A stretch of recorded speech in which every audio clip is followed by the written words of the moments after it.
Let's kick it old school! Old school essentials.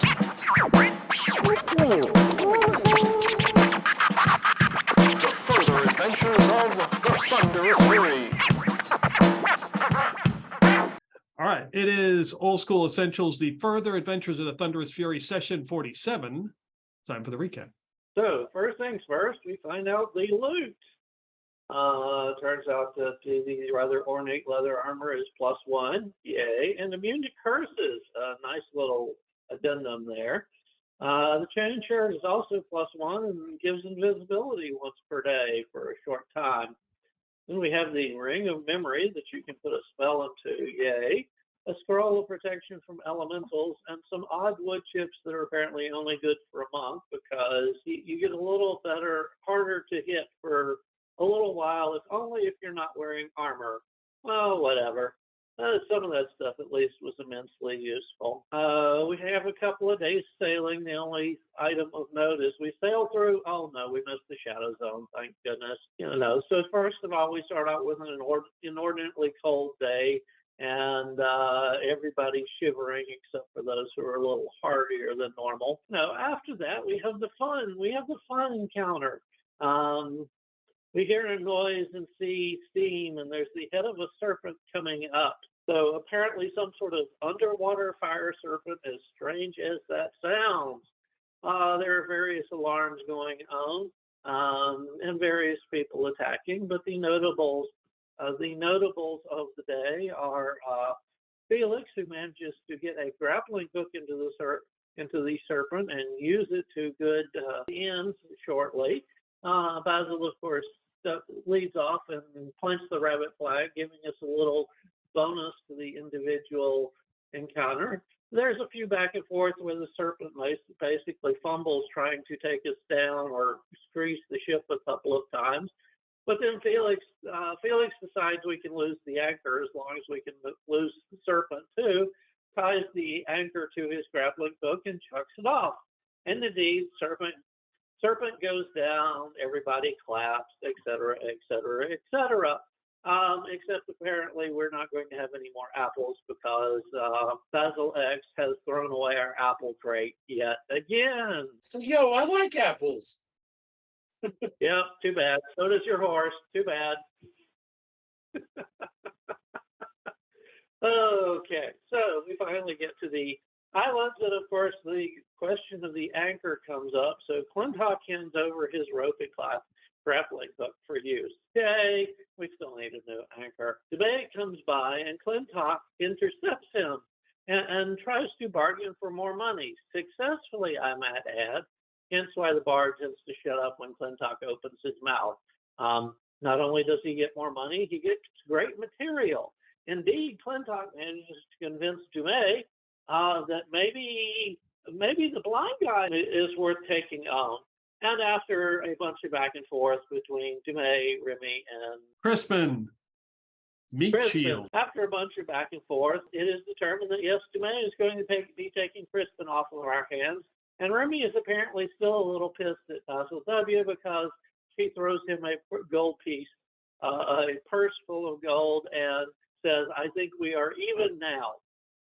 Clintok actually sets aside some money for the families of the people who die, and we'll see how that comes out. It turns out that we made a fantastic discovery in the dungeon because the hobgoblin we rescued is willing and able to be our guide.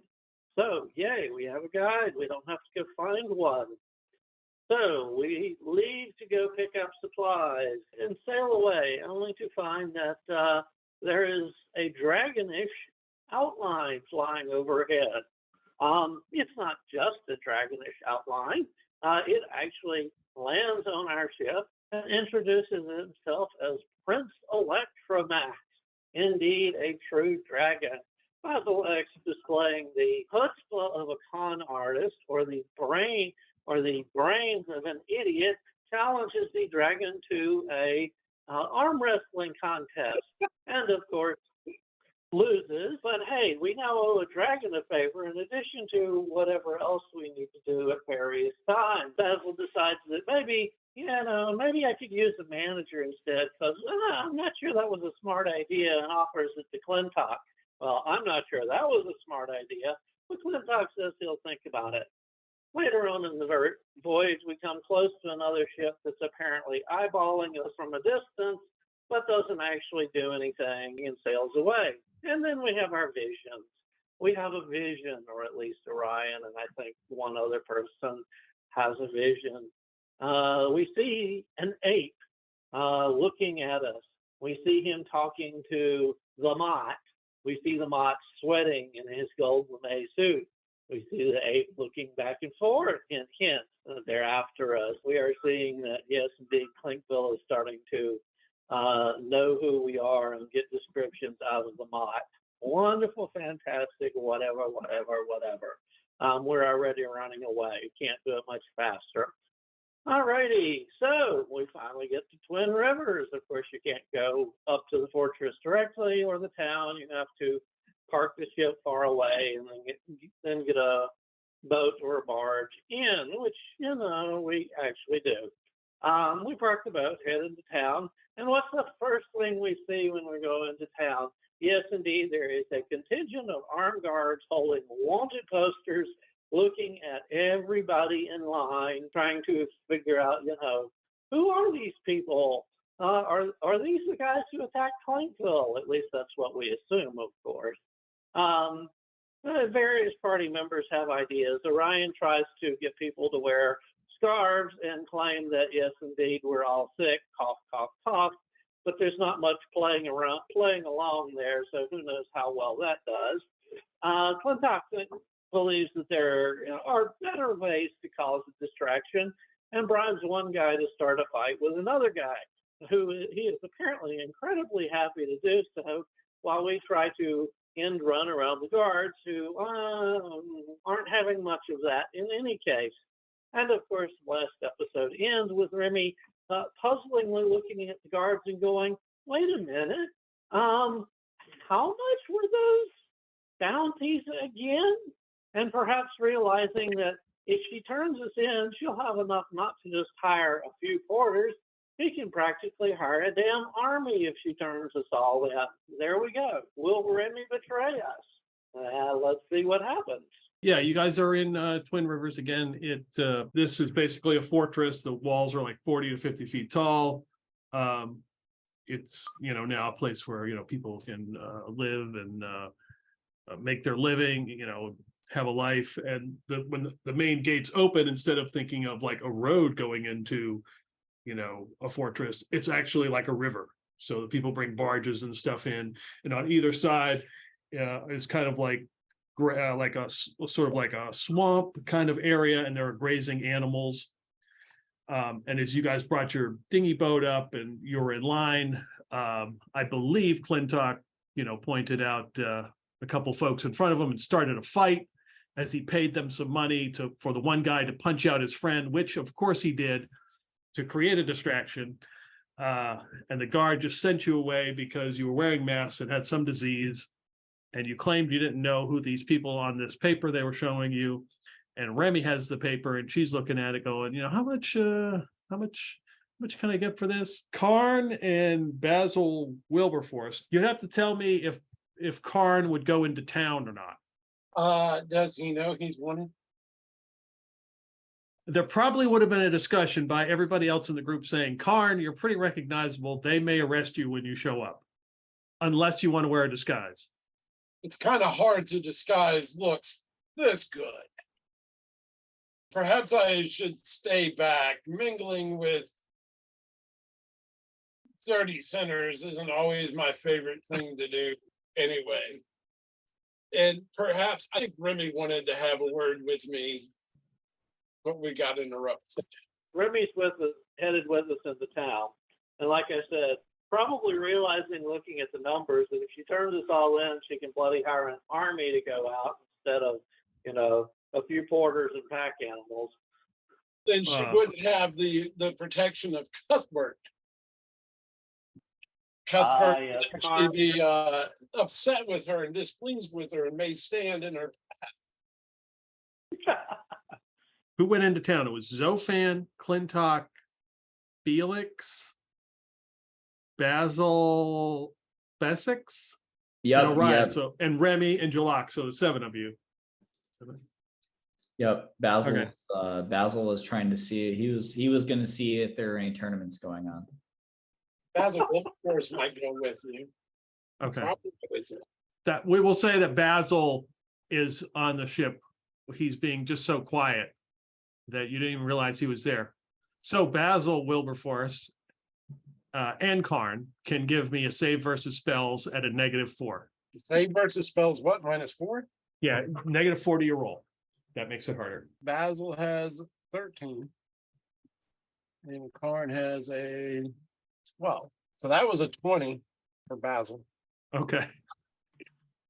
And that was a 12 for Karn, but mine is 8. 4 is 8, so he doesn't make it. Okay. As Karn watches them leave, he is on the ship and he's watching them go to Twin Rivers. He's sitting on the ship. All of a sudden, Karn, you are on the ship and you hear an explosion. Like a fireball has hit the ship. Oh God. And you look and it's night. And the fireballs hit the ship and you realize this is when you guys were leaving Clinkville. And you see the guy, the ape at the dock who cast the fireball, and you are like frozen. You can't move, but you're aware you're there.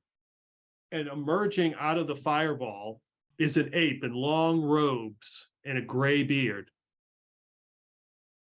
And he comes walking over to you and just kind of looks and goes, kind of like, yeah, I figured.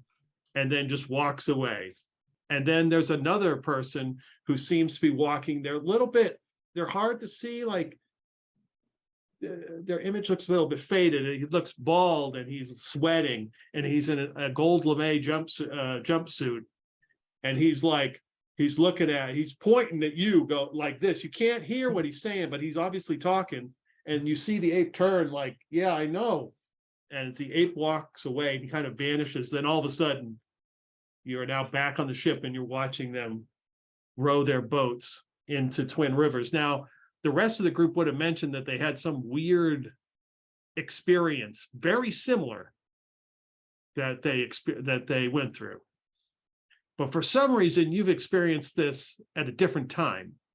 So Karn has the idea now that there's an ape with a gray beard that he will recognize if he sees him again that's on our trail.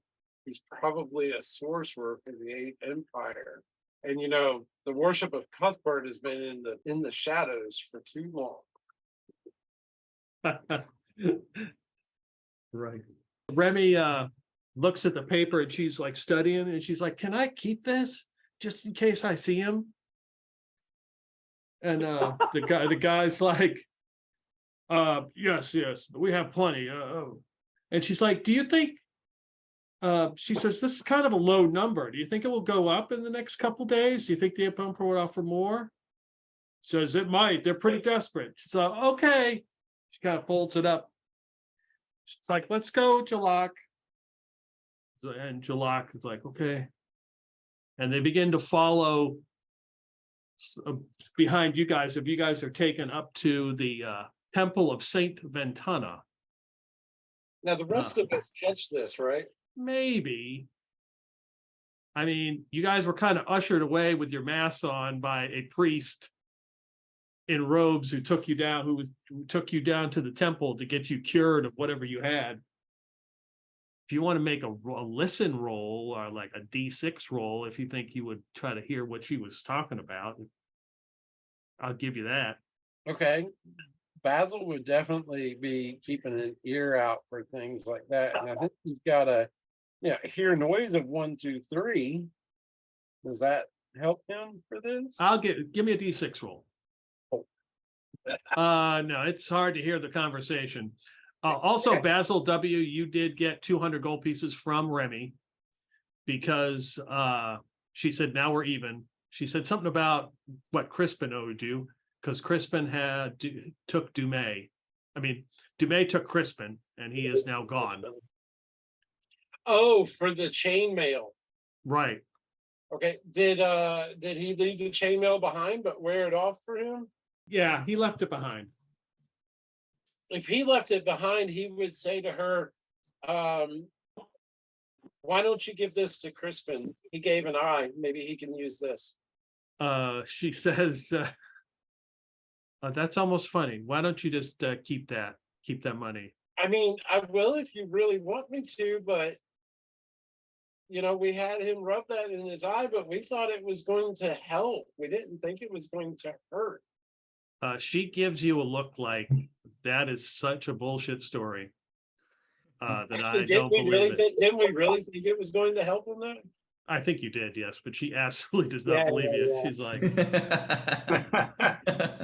no. You're just dipping yourself in deeper. Of course, I'm not there to say that. But Yeah. you're So, saying but I mean, his charisma is like 8. Yeah. And We're also, not in the middle of it right now. So also everybody, I believe Clintok gave everybody 1,500. And I think that was Basil W too, got 15. So that's, you got also 1,500 gold pieces. oh shit. Yeah, because Dumais paid him and then Clintok did his payments. Anyway, you guys are running the temple, you're wearing masks. This temple is much bigger and nicer than anything here in Twin Rivers. And it's almost to the end of the lot. Like you go like a half a mile to try to get there. And on top of it is looks like the picture of the image of a woman, very similar to the image you have seen the guards wear on their sash. It looks like a woman. She's wearing kind of like a tiara or something around her head. They say that that's Saint Ventana. That is actually one of the queens of the Ape Empire, which was the queen during the war when they fought the hobgoblins. And obviously she is revered here. So you say woman or ape? I mean, it's synonymous. It's the same. Ape woman. There we go. So the apes fought the hobgoblin.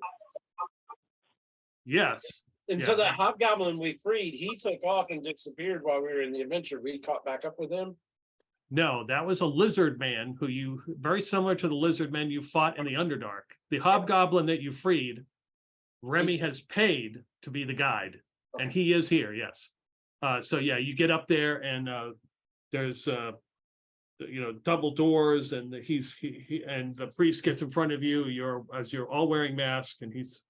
So what is this? What's this affliction? What can you tell me? How did you end up with it? We have been coming from, and I'll name a completely different direction than we actually came from, and picked up something nasty on the seas.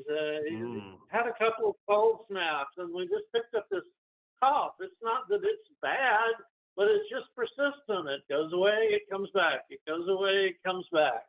Oh.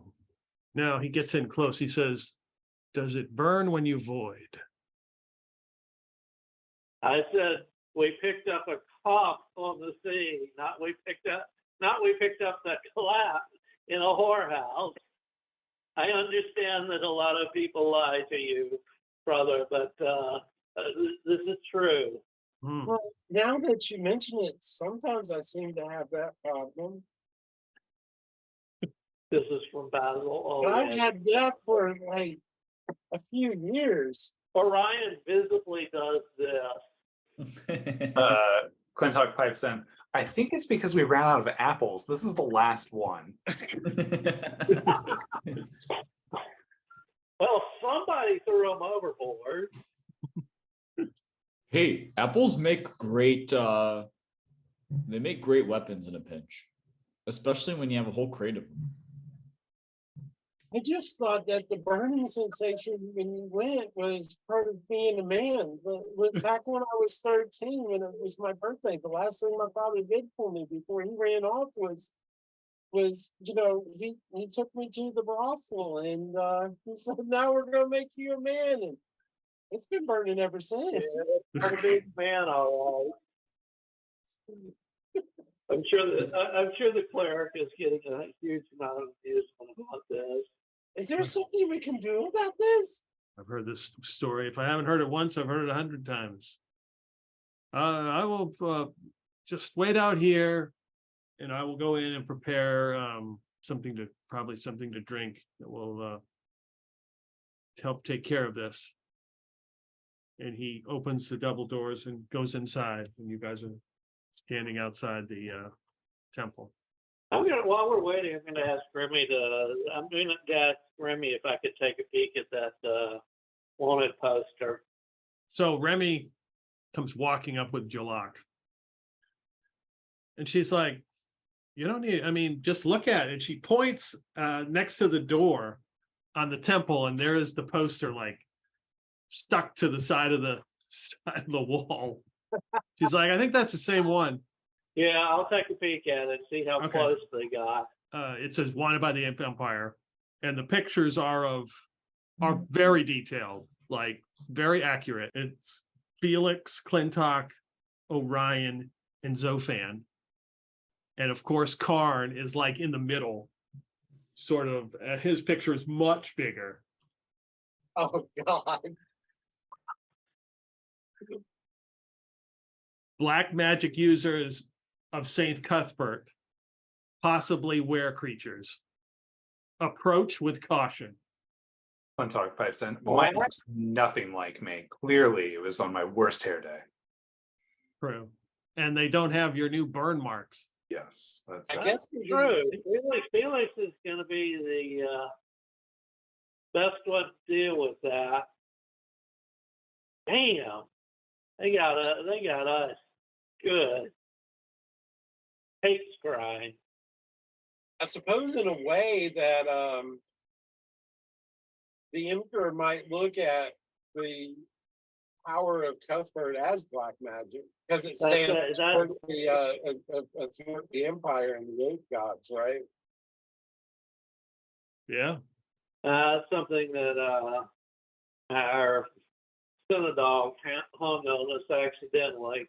I'm the one responsible for the wares. That plus Ox doing his shit. But okay, Yes. well, I'm going to step away from the poster because standing right in front of it and posing next to my picture just seems like a stupid idea. Just in case I'm going to, lean down and get a handful of mud or dirt and sort of streak it artfully across the poster so it's harder to see, details, and then step away from it. Ox is on there as well. His picture is as big as Karn's. It says there could be more accomplices. So they're offering 7,500 gold pieces per person on the poster, and 2,500 for anybody associated with them. Damn, it might be worth it to turn half of ourselves in and let the other half break us out. Of course, it says alive. I wasn't kidding about Remy turning on us and hiring a damn army. I mean, let's see, 1, 2, 3, 4, 5, 6 people. Because we don't have Ox with us, so it would be 5 times 7,500, 35, 37.5 plus associates. So calling around 40,000 gold pieces if she narcs on us. Of course, the problem is we could name her as an associate. Yes, we could. We were acting under her orders. We were seen with her, both her and her father, several times in town. So probably better if she doesn't turn us in. That's probably the only thing saving us. I mean, they paid us to do what we did. Yeah. I mean, not to mention the mayor had private party planning meetings with all of us, so who knows what happened at those meetings. Mm-hmm. So the priest comes out with a bowl that looks like some sort of a black slime that he's like mixing up feverishly. He says, this should take care of your cough and any sort of afflictions you may have. You may have some mild discomfort, for the next couple days, but it should pass. and he's mixing this, like he's got this big bowl and he's just mixing it up. It like looks real stringy, slimy, like kind of. And then he reaches into his his long robes. He's got a big ladle, and he's like, "Okay, who's up?" Wilberforce steps up. And he looks and he's like, "You probably want to take the mask off, will you?" So He puts his hand underneath the mask like this and goes up and pinches his nose. All right, give me a con roll. Just do it, dog. Just do it. Oh God, con is not a strong suit, Basil. He's got a con of 6. And Wow, that's you went 13. minus on your- Yeah, it's gross. It is like it's got like a charcoaly taste. And he slugs it down, and then he like just starts coughing and hacking and turns his head and runs out of the place. He never let you in, so you are outside, like Okay. on a porch area. Yeah, he runs down the road a little bit. Oh, well, come back. Considering that reaction, you may need a second dose.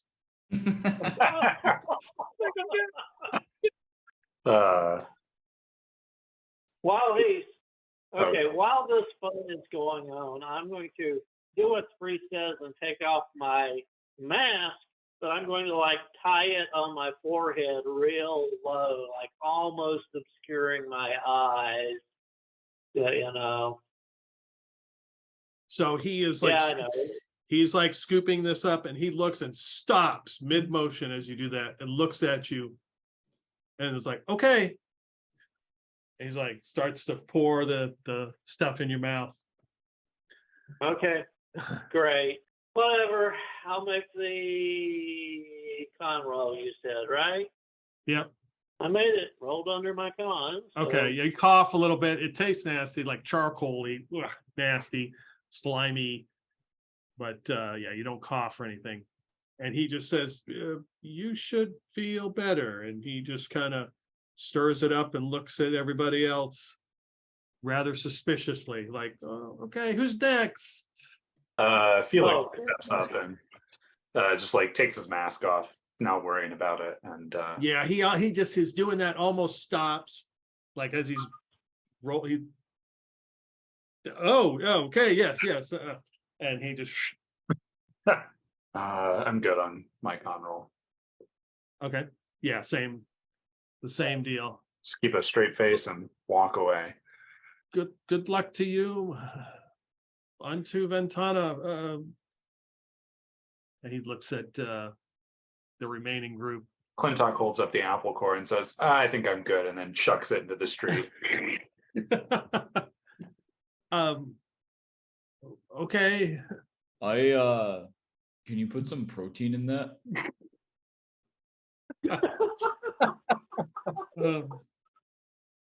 It helps it go down easier. Orion gets this strange grin and says, "I think the problem is there's too much protein in there, but we can still." You'll be fine. You could probably go up to one of the taverns and get you some extra protein if you wish. Can I wait till I take it with a meal? Do you have some sort of cup or container? I will pour you some. He does not.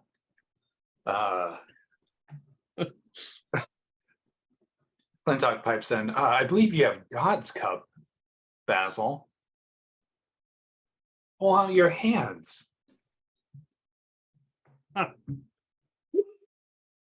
Oh boy, this crew. I might need those. I guess I'll just have to hurry to a tavern then. Here, give it to me quick. He give me a con roll. That is a fail, unfortunately.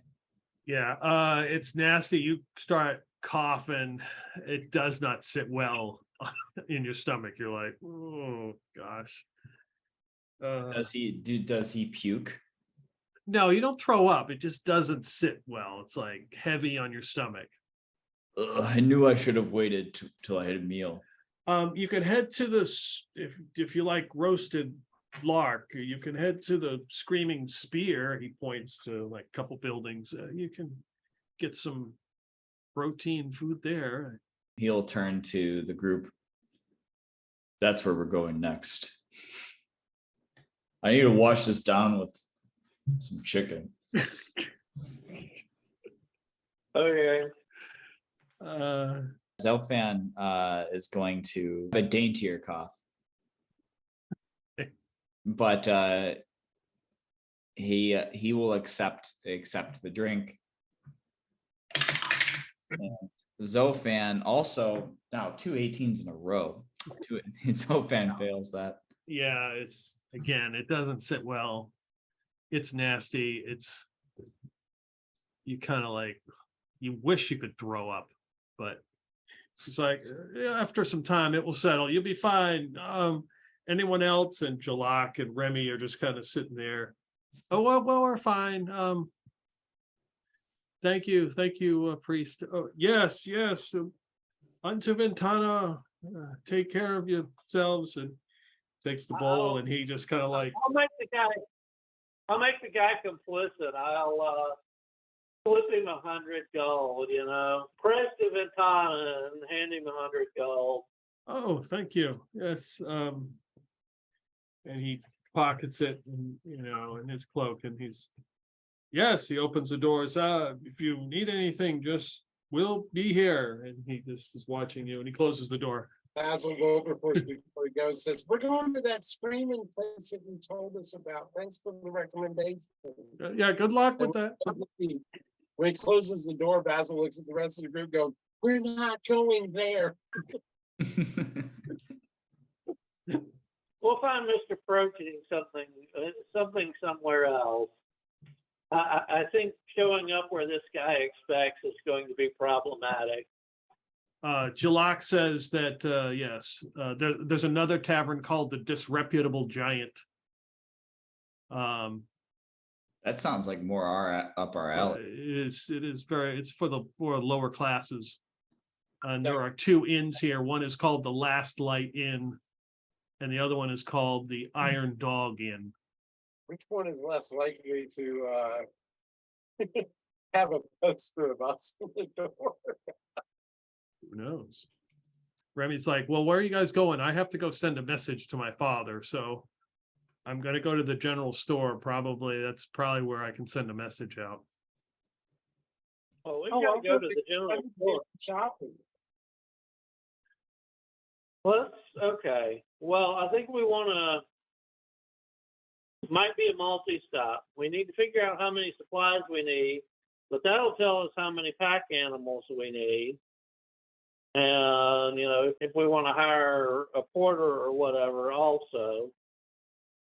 So try to figure out, is it cheaper to buy a pack animal because there's no way anybody's going to rent them, or rent a porter or 3. And you hear some muttering from Orion about, at least we could eat the pack animals. Although some of these guys would eat the porters. So yeah, we need to head to the general store first. Round numbers. Okay. Standard rations, it is going to be about 8 people. 7 days for 8 people. It's 20 days in. Presumably it's going to be 20 days out. We're looking at 35, 42, at least 6 sets of rations per person. Better make it 7. Which is, right, that'll be 6 times 8 is 48 times 3 slots is round numbers 150.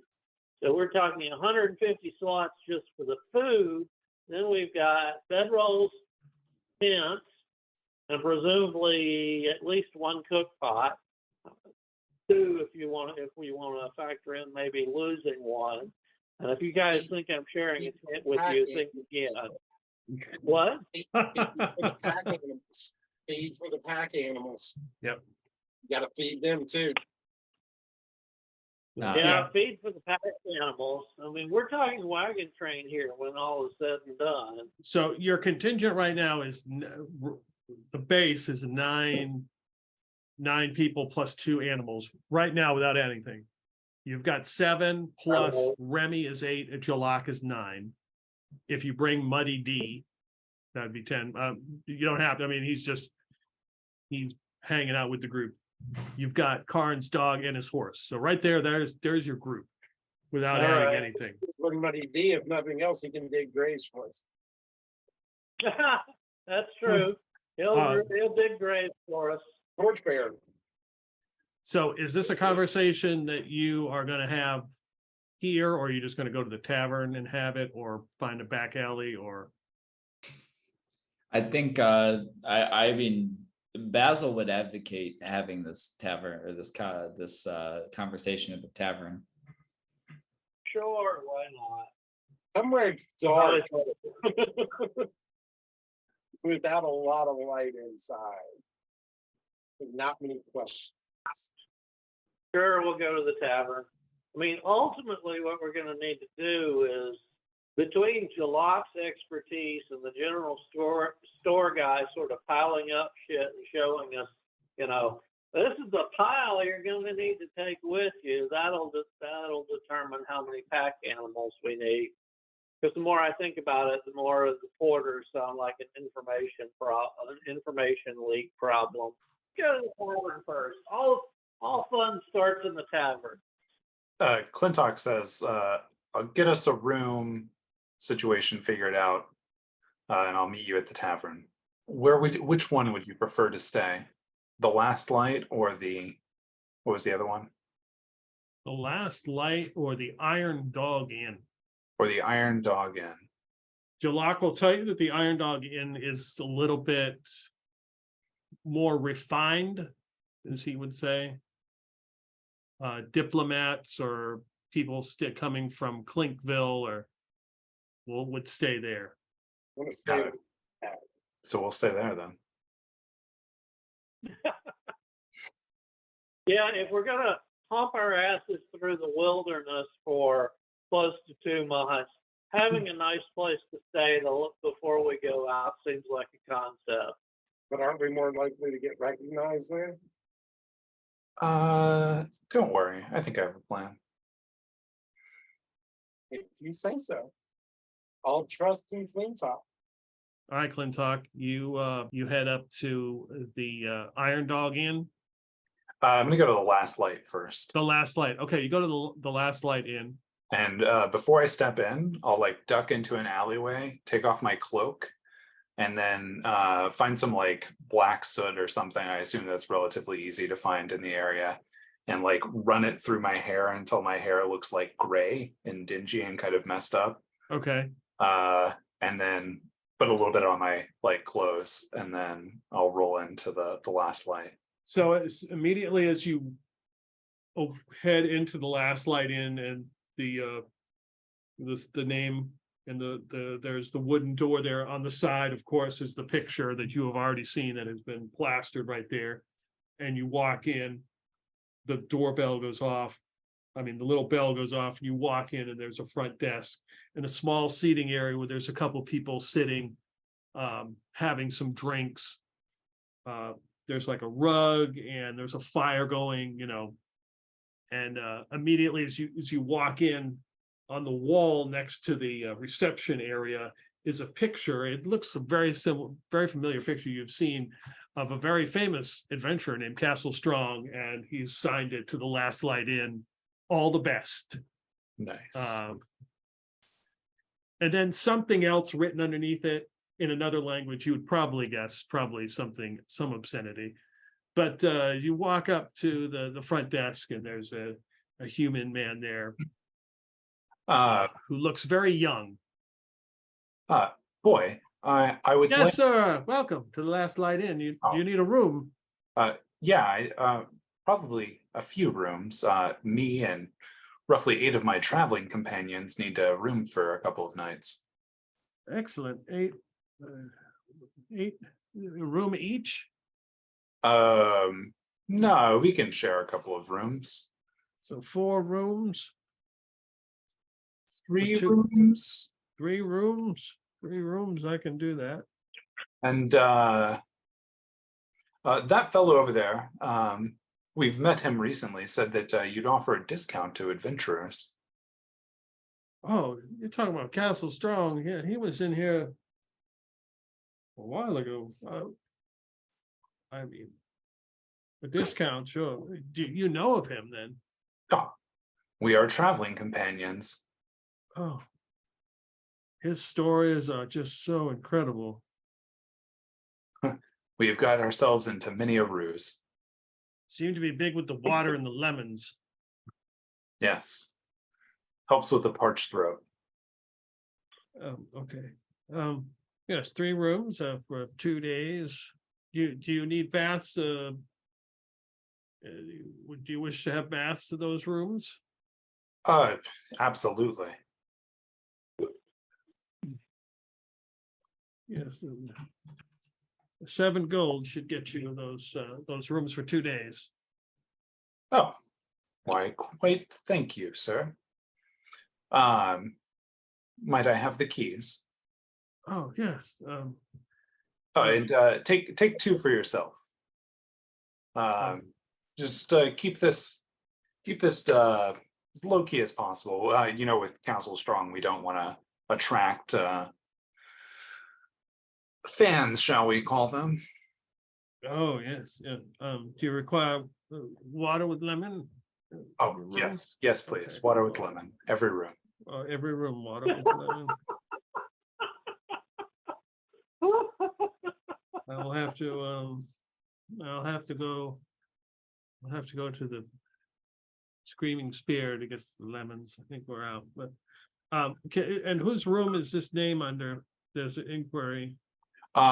You can put it under Lightning's Wrath. Lightning's Wrath. He's like, you can see he's spelling it like good luck.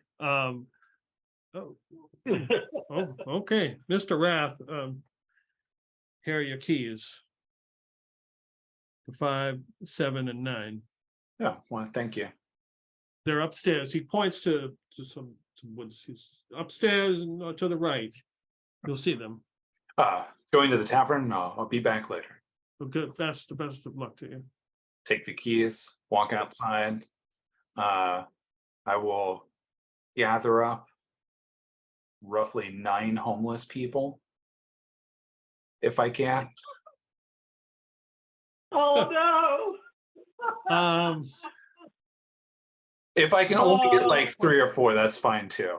If there's like a meandering group of them, like just like hustling on the street corner, great. If not, like I'll just find like a couple, like 3. Give me a 2d6 roll. Add your charisma. Yep. We'll go with that. 9. Okay. You can at least get 6 people. There's a couple. It will take you probably like an hour. One guy looks pretty upset because his friend just jumped him in line and beat him up. Or sod you. He just turned on me. I don't know what happened.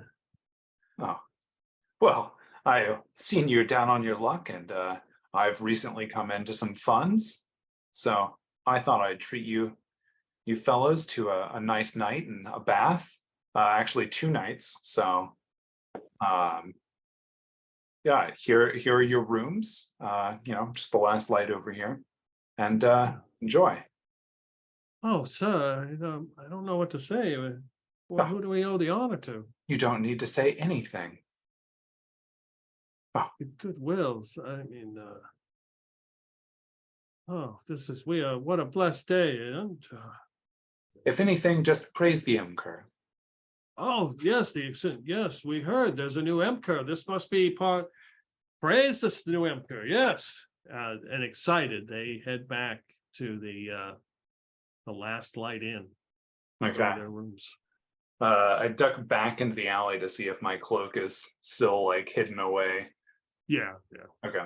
And then I take out my flask and like wash the soot out of my hair as much as I can and Alright. toss back on my cloak and slick it back for the moment. All right. The rest of you guys went to the Disreputable Giant. Yeah. There's some like people loitering out front. Obviously, Clintok hasn't gotten there yet because they won't be there when you get out. They won't be there when you get out. Right. The sign is a bunch of wood blocks. Some of the blocks are missing. And there's an axe that has been stuck into the side of the wall. And there's some patches all along the side. And, when you open the door almost falls off the hinges, and there's some sort of rumbling from the inside of like, be careful of the door, you dumbass. And you come in and there's just an array of tables that have been haphazardly put together. There's no rhyme or reason to anything. And there's like some guy with an apron, a human man with an apron, and he's got blood or some kind of whatever he's been preparing all over it. Maybe he hasn't washed it for a while. It's a fantastically good thing that we have anti-disease potions in our system Right. now. You are true. He's like, take a seat, take a seat. Also, when you entered, the poster was on there on the side of the door. And he grumbles something and he walks over to the door and kind of straightens it, closes it again. And there's a small fire. There's about like a dozen people in there. Everybody looks like they're eating the same thing. There's some bread on the table and they've all got porridge that they're eating. And he looks at Lotta. He's like, take that table back there. Okay. You want some drinks? Yeah. Oh, yeah. Absolutely. Are you still wearing your masks? Yes. Yes. I don't see any reason why not. Felix will have gotten rid of his. His face Okay. is messed up enough. He is not worried about it. Right. And he comes walking over. He's like, all we got is this dark ale. And he hands you a bunch of glasses. But he let's see, how many are you? These Basil Zolfan are there. He's like, he's got like 3 glasses. You see that 2 of them are like cracked. And he looks at them and he puts them down on another table. And he's like, who's thirstiest? I am. He puts the tankard in front of you, and he reaches behind him and he grabs a big pitcher and he pours it, and he stands next to you. He Drink up, your friends are waiting. down in 1. And he's like, who's next? Oh, And he puts it in I'll front of you, take- and he proceeds okay, to do that. Takes a little bit of time and then just chugs it. And he proceeds to do that the whole time. People are yelling behind him. Yeah, you wait your turn. Communal cup. I love it. So what's with the get up? What's with the masks? we're so pretty. The woman would throw themselves all over us, and we can't be having that kind of problem right now. What's up? What's with the get ups? I don't believe that story. Told you, we're so pretty. We just got some cough medicine and we were being extra careful. You saw the priest. You've been down to the temple. Yeah, You're know sailors, aren't you? I mean, Got you some of that strange. Some of that strange. Is that really what he says? The seas are strange. I'm feeling strange. He's like, Lydia, hurry up. And then there's a young, like, petite woman carrying a big plate, a big serving plate. She comes over and starts handing everybody a bowl with spoons, and none of them match. This is your porridge. The blood pudding will be out in a minute. Do you have any chicken? And he grabs your spoon. He starts looking through the porridge. There might be one in there. You gotta look. Like a whole chicken, roasted. And... He stands over. He's like, "What do you think this is? The Screaming Spear?" I've never been there before. Do they serve chickens? Some would call a lark a chicken. Well, the porridge is good for now. Oh, it will be. And he takes your spoon, he licks it. He's like, "It's damn good." And puts it back in your food. Basil's just perplexed. Basil Wilberforce doesn't problem with him. Orion, just he doesn't say it out loud. He's thinking to himself. I wanted good food and good drink before heading off into the freaking boonies. But oh well, take what I get. Basil Wilberforce says, "This is good." The wonders of low standards. Basil would eat, is going to eat, but he's not going to be happy about it. Okay. He will suggest going to the Screaming Spear afterwards so he can get dessert in the form of a chicken.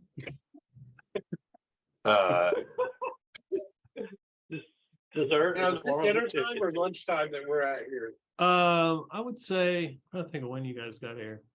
We'll say it's like late afternoon, so it's like 4 p.m. So he brings out the young girl again, comes back with a big serving tray, a plate of bread. It's like rye bread, and you can see if you were to look at it, examine it, you can see there's like little nibble marks on it, and pieces of it have been cut off. Is this the communal bread? You can share if you wish. Oh, okay. Is there any I mold mean, going do on? we share this bread with Right. other tables? You don't see any mold. Darn. No Been sugar cut off. denied. Remy's like, "You guys have picked a winner." The server, though, he looks, and then when he comes to Jalak, he kind of stares him down a little bit and looks at him, and then he's like, "Eh." Hey, he's pretty okay. Well, it looks like and you can see Jalak is still kind of looks in rough shape. He's got stars all over him. It says, "Looks like they've roughed him up good." Yeah, they did. It's a damn shame. He's actually a pretty nice guy. Once you get to know him. Oh, well, that's not a problem. I have no desire to get to know him. Yeah, you're lost. All right, that'll be it then. He puts the pitcher over onto another table. He grabs the 2 cups that were cracked or broken. He walks over to like a side corner of the tavern and throws them in the corner. You can hear them break against the wall. And he goes and wipes his hands off and goes in the back. Well, Remy says, hopefully nobody bothers us here. That's why we came here. Yeah, I can't believe there are only 2 taverns in this town. It's a big town. What does everybody do? Drink at home? Maybe we could go find somebody's house. Basil wonders if there's a barber around anywhere. Looking to get a haircut. Well, he's thinking he needs to change his appearance since his appearance is up on posters everywhere. Problem there is like I don't know how to solve that. Does Basil say this out loud, wondering if there's a barber in here? Yeah. Felix will just say, just take a shortcut, just shave the eyebrows. They'll never recognize you. It's like, well, you see in the picture, they've got my long locks in that. And lustrous as they are, maybe it's time for them to go. little shaved, get myself looking a little neater. They'll never recognize me. Take a bath. They'll never recognize you. Well, I won't say that, but I mean, you have not seen him take a bath since the healing bath that we had by the dragon. And even then, he did not scrub. oh, okay. Well, so maybe I'm not kidding there. Because, bath's not a bad idea. I never take them, right? It's like Yeah, you grow up well. on the streets and you grow up without anything, and you kind of you're dirty and scraggly like this. People look right past you and they pay no attention to you. They don't want to make eye contact. They don't want what you look like. I know what we need. I'm going to go up to the bar and see if I can attract either the server or the barkeep. The young girl is, moving about the tables, like placing bread that people aren't eating and putting it on their tables and doing stuff like that. She says, yes, sir. I'll drop a gold on her and say, yeah, where's looking for some leather goods? Where's the local tanner or maybe a cobbler? Oh, leather goods. You could go to Pyrexia's general store. She should have some things. And you hear in the back, it's like, did I hear some coin out there? No. And she puts it in her apron. I'll yell out, just my hobnail boots. You should find what some leather work there. Do you Of need course. anything else? Good for now, thanks. Because I like the mask. Yeah, we like them too, but apparently it's not the local fashion. Who'd have thought? Are you some sort of a part of some sort of group or affiliation I'm unaware of in town? I mean, there are always different kinds of people coming here to go and seek their fortune in the mountains. They ever find it? Oh yes, That's us. there are great stories of treasures. Wander back to the table, and when she's out of earshot, I was going to say, I was looking. Didn't want to give the game away, but I was looking for, leather polish that would fix up our complexions and, maybe hair too at the same time. So let's see, is there anybody here who wasn't actually on the poster? Let's see, Felix Clintok, Orion Zofan, Karn Ox. Basil Wilberforce, for some reason, doesn't seem to be on the poster. Basil Wilberforce is not. He's not. Oh, I thought he was. So You made your save. And Basil Bessex is not on there.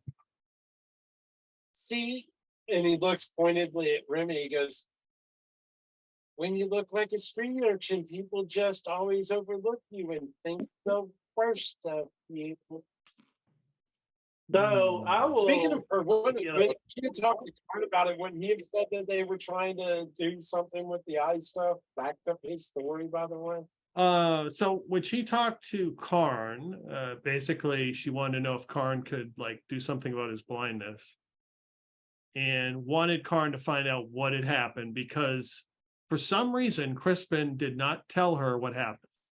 He said that he went in there and they fought the hobgoblins and everything, and something got into his eyes and caused him to go blind. He didn't. Remy basically said that Crispin wanted the respect of everybody else, and he didn't want to say what had happened because that might make it look bad. He didn't want to dime anybody out. Yeah, he wasn't a narc. So oh, nice of him. Crispin wasn't as bad as we thought. Maybe we because he desperately wanted to be accepted, and whatever he had to do, he was going to do it. Right. Wow. Well, Karn, Pretty I think, was actually the same thing that, because I think that's the truth. As I recall correctly, We thought it was going to do something good, you know? Yeah. She's just very suspicious of Basil and the fact that like you loaned him the stuff and then charged him for it. And Okay, so it's Okay. just kind of like, okay. So in any case, between it's a terrible, terrible thing on our situation, but between Basil Wilberforce and Basil Besix, I actually trust Basil Wilberforce with an errand more. I know, it's incredible. I'm going to ask Basil Wilberforce to go to the general store and pick up a variety of like leather polish, especially if it's got leather treatments, especially if it's got tint in it. In other words, I'm going to do the old, boot black boot polish trick to see about changing hair, eyebrows, etc. But I want, since he's not on the wanted posters, I want him to pick it up and then he can bring it back to the rest of us. Yeah, and he's not worried about changing his appearance. He's not on the wanted poster, right? So Yeah. So he's not actually looking for a barber, I guess. Oh yeah, I can. Yeah. I'd appreciate it. What do you want? I don't know what it'll cost, but here's an advance, and I'll drop. Maybe different clothes. Oh yeah, sure. I mean, I'll take money. I've got some money. You just pay me. I won't cheat you. I know you got plenty of money. We all just got paid, but here's an advance, and if it costs more, let me know. Yeah, sure. Different clothes and some leather treatments. Some different clothes and some leather treatment. I wonder if there's anybody around here who can do makeup. Anything like that. The problem with that is they would also be exactly the person to have a good eye for like wanted posters if they had a good eye for makeup. So let's not say we did. So I'll drop like 15 gold pieces in front of him and ask him to run that errand for us. Would also hide your, you would also make it more difficult to spot us. Face tattoos. Then the wanted posters wouldn't be accurate anymore. I mean, I wouldn't have to get a face tattoo, but you guys could. And that would be exactly why Wilberforce is more trustworthy to run the errand than Besix. That would be it. Oh my god. Yeah, I'll go get him. I mean, shoe polish, sure. Clean clothes, yeah, I can do it. Sure, let's do it. Okay, so while you guys are enjoying your porridge and blood pudding and rye bread, Basil Wilberforce steps out wearing his mask and leaves the If tavern. I'm not on the posters, I'm not wearing the mask anymore either. Okay, so you've taken it off. When I'm around them, I'm gonna wear the mask so it Okay, looks so like when you we're go all- outside, you just give me a D6 one. You step outside, you go stop because 6 guards come running past you, and they seem to be headed in the direction of the temple.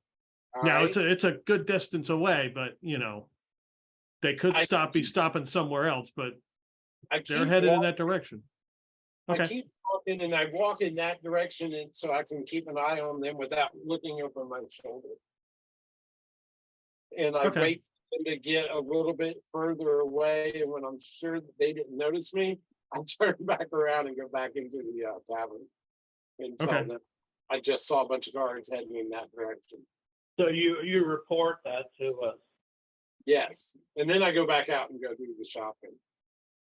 Well, But yeah, I mean, need to set up a place to meet in case we have to all disband and come together somewhere. Maybe we should have that. Well, is Clintok back from his errands by now? Yeah, so when Basil, you leave and head to the general store, Clintok returns. My hair is wet and slicked back currently. Yeah, you open the door, it almost falls off, and you hear some guy grumble at you about it. You see the poster, you're not wearing your mask. And you can't miss the group in the back, your group. Make my way over there, but don't do a like direct beeline. Okay. Go around a little bit. Yeah, you get back. There's some people eating. They kind of look. You get a couple sideways looks at you, and they're watching you as you go and sit down. Anyone want to fill me in on what's happening here? Rough crowd. I sent Basil W out for some shoe polish or leather treatment so we can change up, and some clothes so we can change up our looks a little, since he isn't on the poster. But he also said that there was some guards hightailing it towards the temple. So we got, how shall we say this?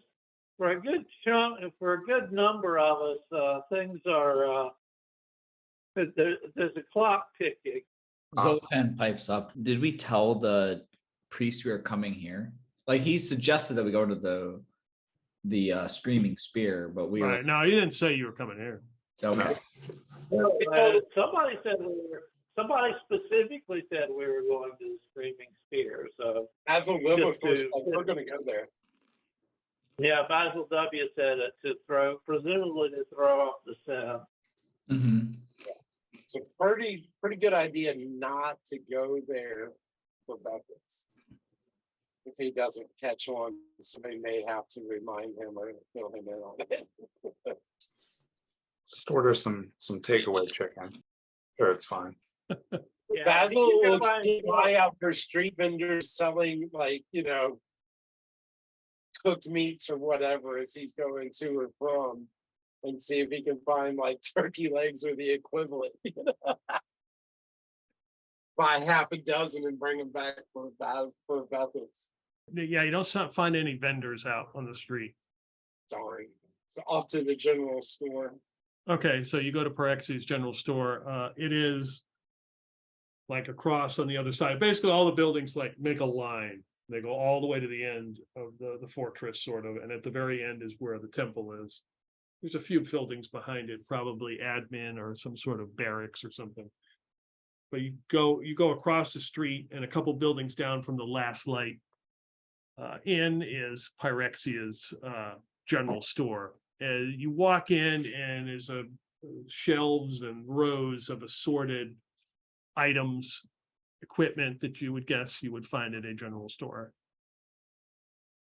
And a woman with like long black hair, probably kind of like dressed like a gypsy. There's a few patrons in there. It's like they're buying barrels of flour or something, some kind of staple item. Oh, welcome. Come in. Hello. I just came for a few things. Are you sure? Yeah. Do you sell shoe polish? Why, we do. I'm gonna need some shoe polish in different shades. Just give me an assortment. If it's got kin in it, that would be great. Something to match your eyes? Oh, well, aren't they blue? If you've Oh, got nice. something in blue, that would be great. Let me see what I have. She And walks. She wax.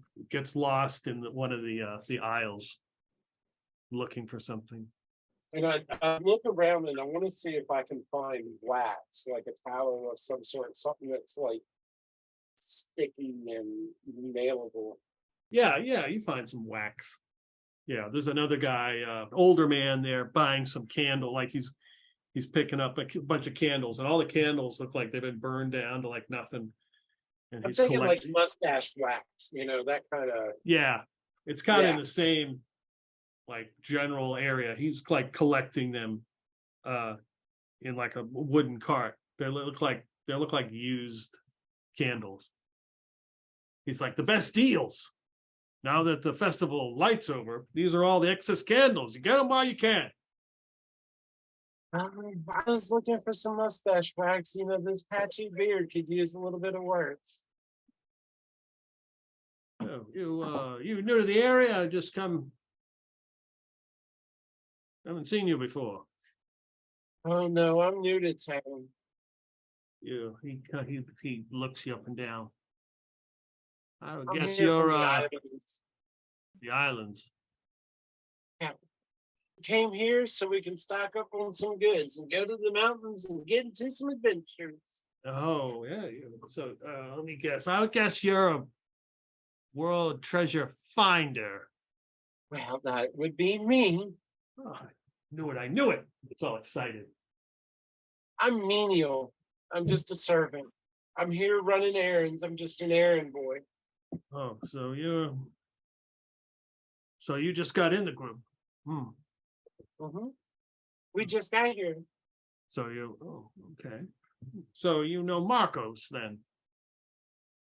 Never heard of him. He's the main agent for the World Treasure Finders. You don't know him? Like I say, we just got here. Maybe I'll meet him tomorrow.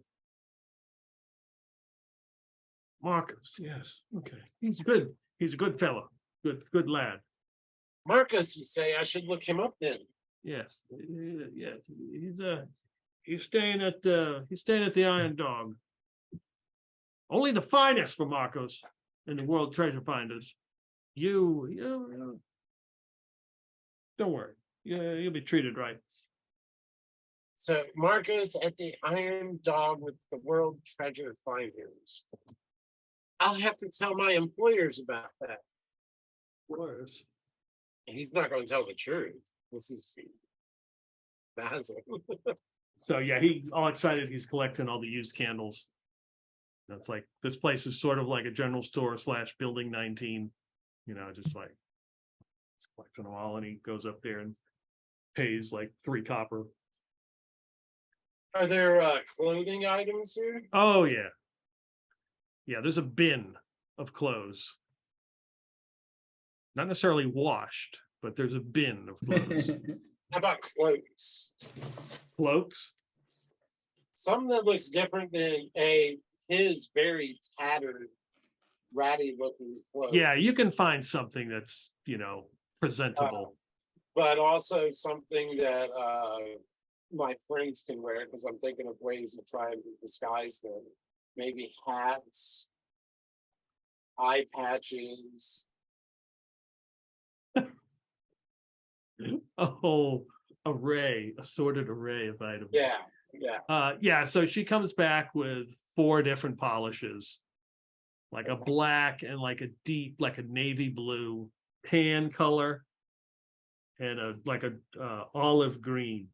I wonder how Basil Bethix would look too with green hair. Oh, that's incredible. I'll take those and these clothes and these hats. An assortment. Delighted. Oh my gosh. I would offer you some of the candles, but my dear friend has bought them all. Oh, I think we're all stocked up on candles. But Okay. you haven't, one of my friends recently lost an eye. I was wondering if you might have a patch that we can put over that somehow. Oh yes, something. Do you want something ordinary or festive? Bejeweled? That's Dazzle. be great. He comes Either back one with of each, so he can take his choice. okay. So she comes back with like a plain black cotton eye patch, another one that's like bedazzled with some kind of like fake gems around it that sparkles in the light. And I found some wax. For shits and grins, do they have anything that looks like a wig or could be made into a wig? I gotta think, if she's got these items, that she probably has a box of like random wigs. Yeah, he buys like 3 or 4 wigs.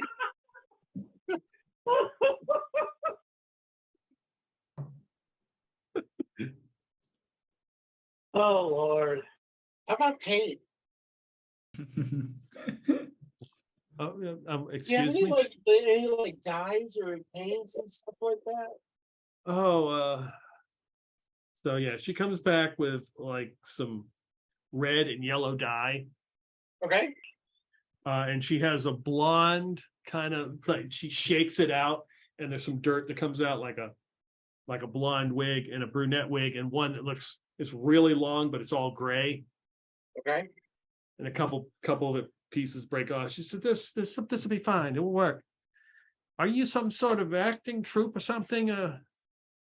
Traveling? How did you know? That's what we have been doing, and that's what I used to always do. I figured somewhere along the way, along the road, I may be able to entertain my friends while they're adventuring. I could put on little plays and little acts and to dress up for them. Oh, my dream has always been to go to Clinkville and see the second stage. What is it they call the second stage actors? They're just a fine. I've heard great stories. I've heard them, but I've never been to Clintville. I've always wanted to go. Such a tragedy. What's happened there? Such a tragedy. Oh, what happened? Oh, apparently there was some sort of insurrection, and now that there's been fighting outside the gates between these Cuthbert people and the soldiers of the Emperor, and the king was upset, and he has appointed a new Emperor, and it's What? I don't know. I don't know. I've heard that they're in negotiations. You know those Cuthbert types, they can't be trusted. So you said you're a performer. Well, I try to be sometimes. Oh, you I shouldn't thought I be so would modest. give my hand to it because apparently we're going to go into the mountains, and well, I fear that much of the time is going to be boring, and maybe I can try my hand at something new and entertain my friends and pass the time. So are you a song and dance or some sort of? I'm more like clear boy, go fetch. I'm not familiar with this. But I want to be more. Oh, wait I've right here, always- and she Okay. in a second vanishes. And you see her head bop as she scurries back behind you see her rummaging. You can hear her rummaging through like boxes and moving things. Somebody else comes in.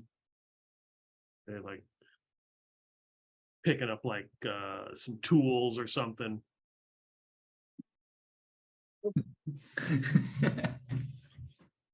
And he thinks he's being entertaining Yes. because he is.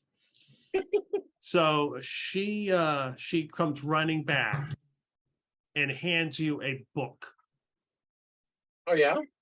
Yeah, it's called Famous One-Liners and Other Fantastical Funny Stories. Okay.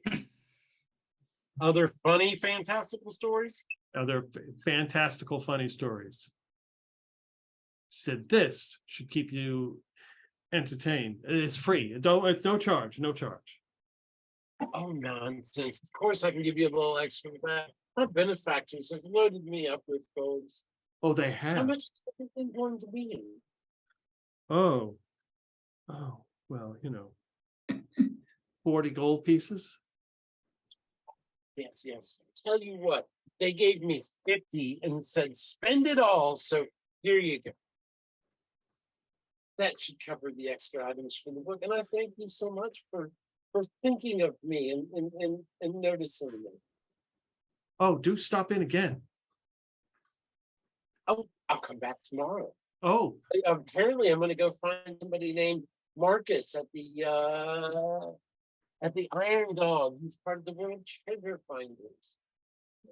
and she kind of turns her nose at that, and she's like, "Ugh, My God, somebody to avoid. what a bunch of." They're very uptight. They wouldn't get mixed up with them. Oh, really? Well, I do They're- appreciate that. Your They're friend, a troublesome. They're a troublesome bunch. your friend who bought all the candles recommended me to me. Oh, Pay no attention to him, huh? oh, he's misguided. Now, the group you need to care if you wish to go seek treasure in the mountains is the World Treasure Hunters. The World Treasure Hunters. That's And the where group. I live. Don't you know of Gorlu Happybrook, the famous half-elf who founded the World Treasure Hunters. Gordon Happybrook. Gorlu Happybrook. You know, that name rings a bell, but I've never met him. We just got to town from the island. Oh, he's long past. Oh, But he escaped from the Lindbergh salt mines. The Ape Empire had him imprisoned there. oh, Founded this fantastic organization.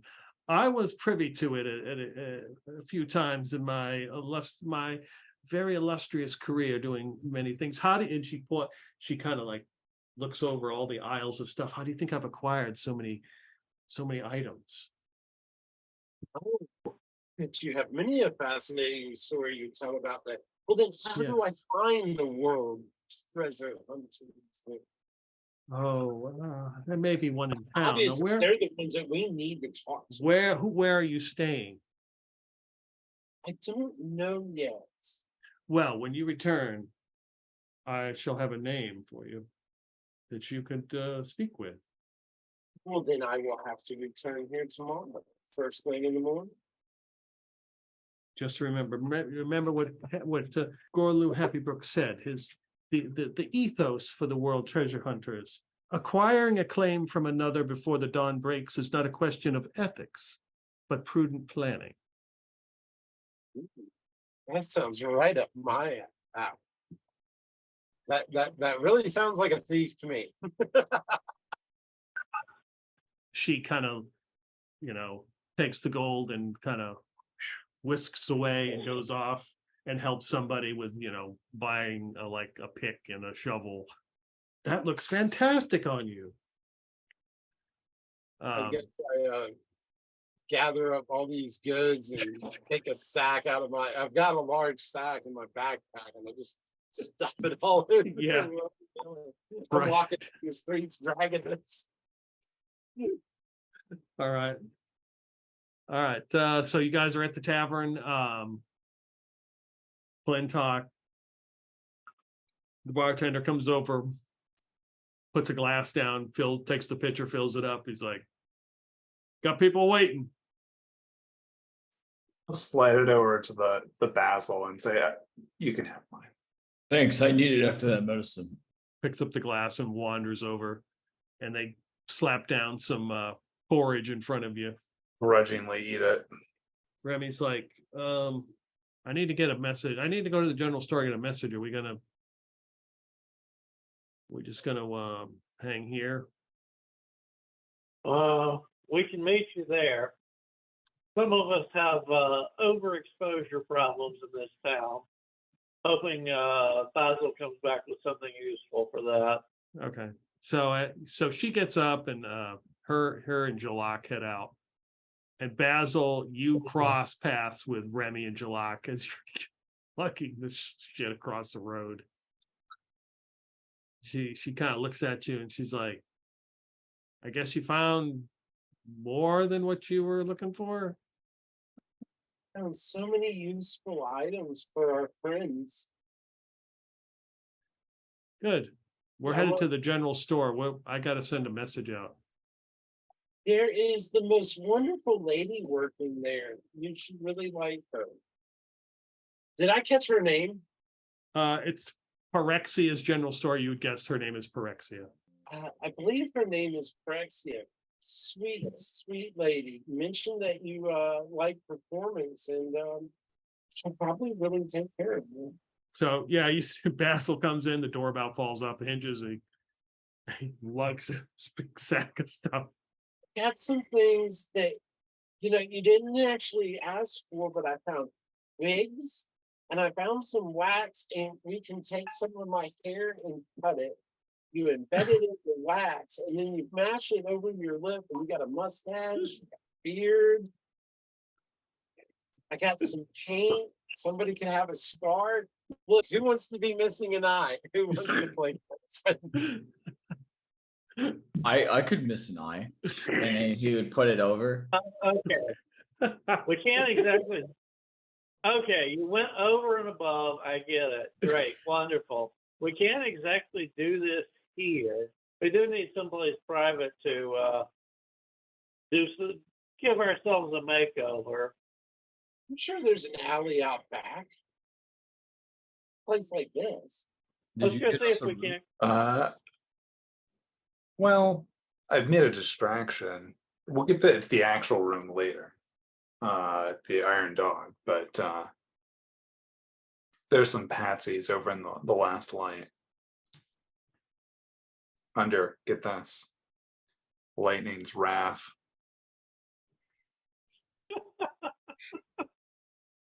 That's a good one. Yeah, hopefully the Ape Empire is not too stupid to take the bait on that one. But maybe I should have just spelled Thunderous Fury backwards. I don't know. Under a spirit of lightning's wrath. Oh boy. Oh, I love his style. No, I think they'll figure it out. Let's go look for a nice, out of the way, back alley, whatever, that we can start doing some shit. Yeah, I was thinking we could use the paints. Maybe somebody could have a big scar on their face and hiding an eye. You're wearing hats and wigs. You got different cloaks to wear. They're like a beret per chance in that mix of hats. Of course there is. Okay. Clintok will just like reach in, grab the beret, and that's the only disguise that Clintok is gonna. You don't want a beard made out of hair?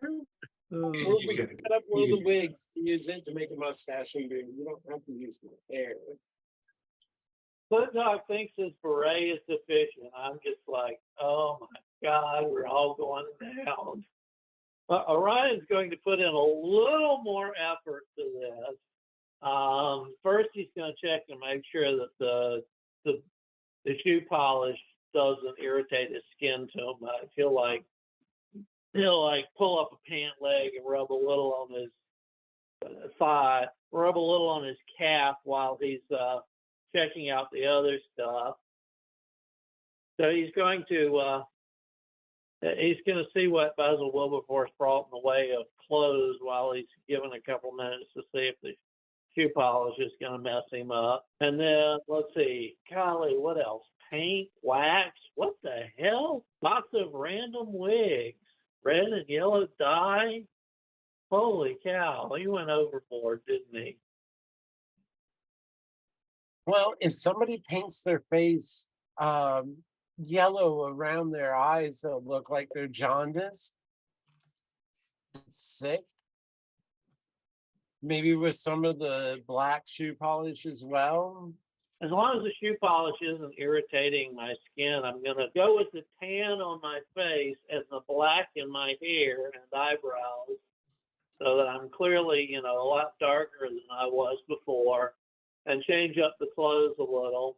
If that doesn't work, well, I'll try crazier things. We're all going to die. I can see it now. It's the meal would have come to like 2 gold for everybody. So if somebody wants to subtract total or each? total Gotta be total. for everybody, like 2 gold for the whole thing. That porridge was overpriced. Not enough protein. So so you're in the alley. It's getting dark. You hear distinctly the sounds of soldiers running, because that's a very distinct sound, because they've got leather armor, but they're carrying weapons, and they're kind of like hooting and hollering, and they seem to be running up the road as you guys are in the alley. Clintok is gonna like shrink back into a shadow if possible. Yeah. Is there a pair of like overalls or equivalent in the clothes that Basil brought back? Yeah, sure. There's a pair of overalls. I'm going to suggest as part of the disguise, if somebody can throw some of the paint on the overalls and act like a painter or whatever. Is anybody doing anything else as they hear the soldiers come running up the road? Zofan is going to follow suit and use his hide in shadows skill. Okay. That's what we're forced to do. So Basil's just going to sit down giving off like the look that he's just kind of bumming on the street. Ryan will look at Basil because he knows he has no chance of persuading Clintok. But he'll look at Basil and say, "Yeah, you want to be brothers for a few days? I can help you apply some shoe polish." He just gives you a quizzical look, and he looks down at your arm and then your other arm, and he says, "If you want to be brothers, you need to start a training regimen." So good. Of Perfect. Of course he would.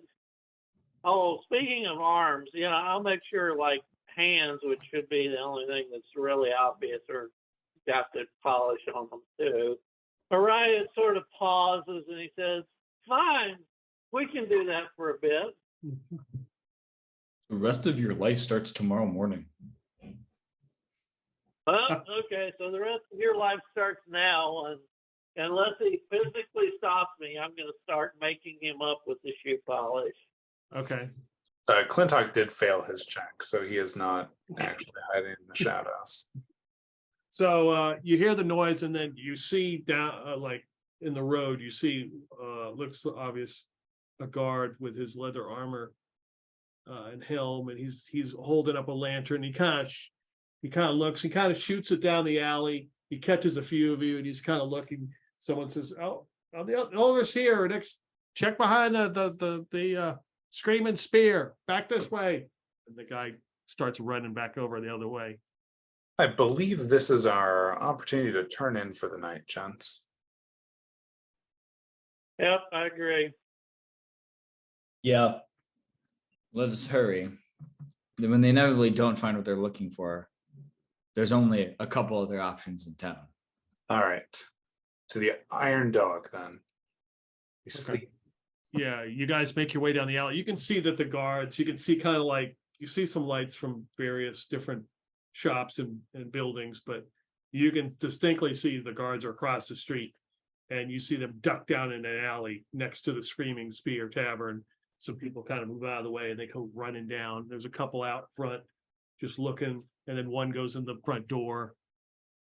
And you guys make your way. The Iron Dog is all the way to the end again, like to the right of the temple. A lot of these buildings look very old. Probably were here during the war. This one looks new. It's got fine like woodwork, and the door is finely crafted with designs on it. And there's a I guess maitre d' doorman opens the door for you. And as he does that, he kind of looks at the lot of you, and he's like, "Enter and be welcome." Thanks. I'm starving. Also, we're here to get some rooms. Yes, inside. As he's trying to usher you inside off the streets. Right, fine. You walk down a hallway, there's a carpet, there's paintings on either side. One you would assume is probably Queen Ventana. And you get to the end, and there is a front desk. A human man in formal attire is standing and looking at you. Can I help you? Yes. We would like rooms. Clintok like shoves like very poorly past Basil, like just like pushes on him. Basil doesn't move in the slightest. He says, before you help these riffraff, I want my own room. Oh, yes, sir.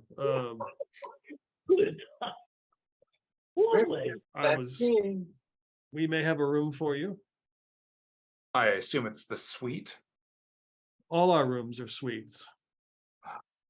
Fine, give me the one with the newest bed. Yes. Let me check. And he opens. You can give me a D6 roll. 6. Okay. So he gets out the tome. he's flipping through it and he's like,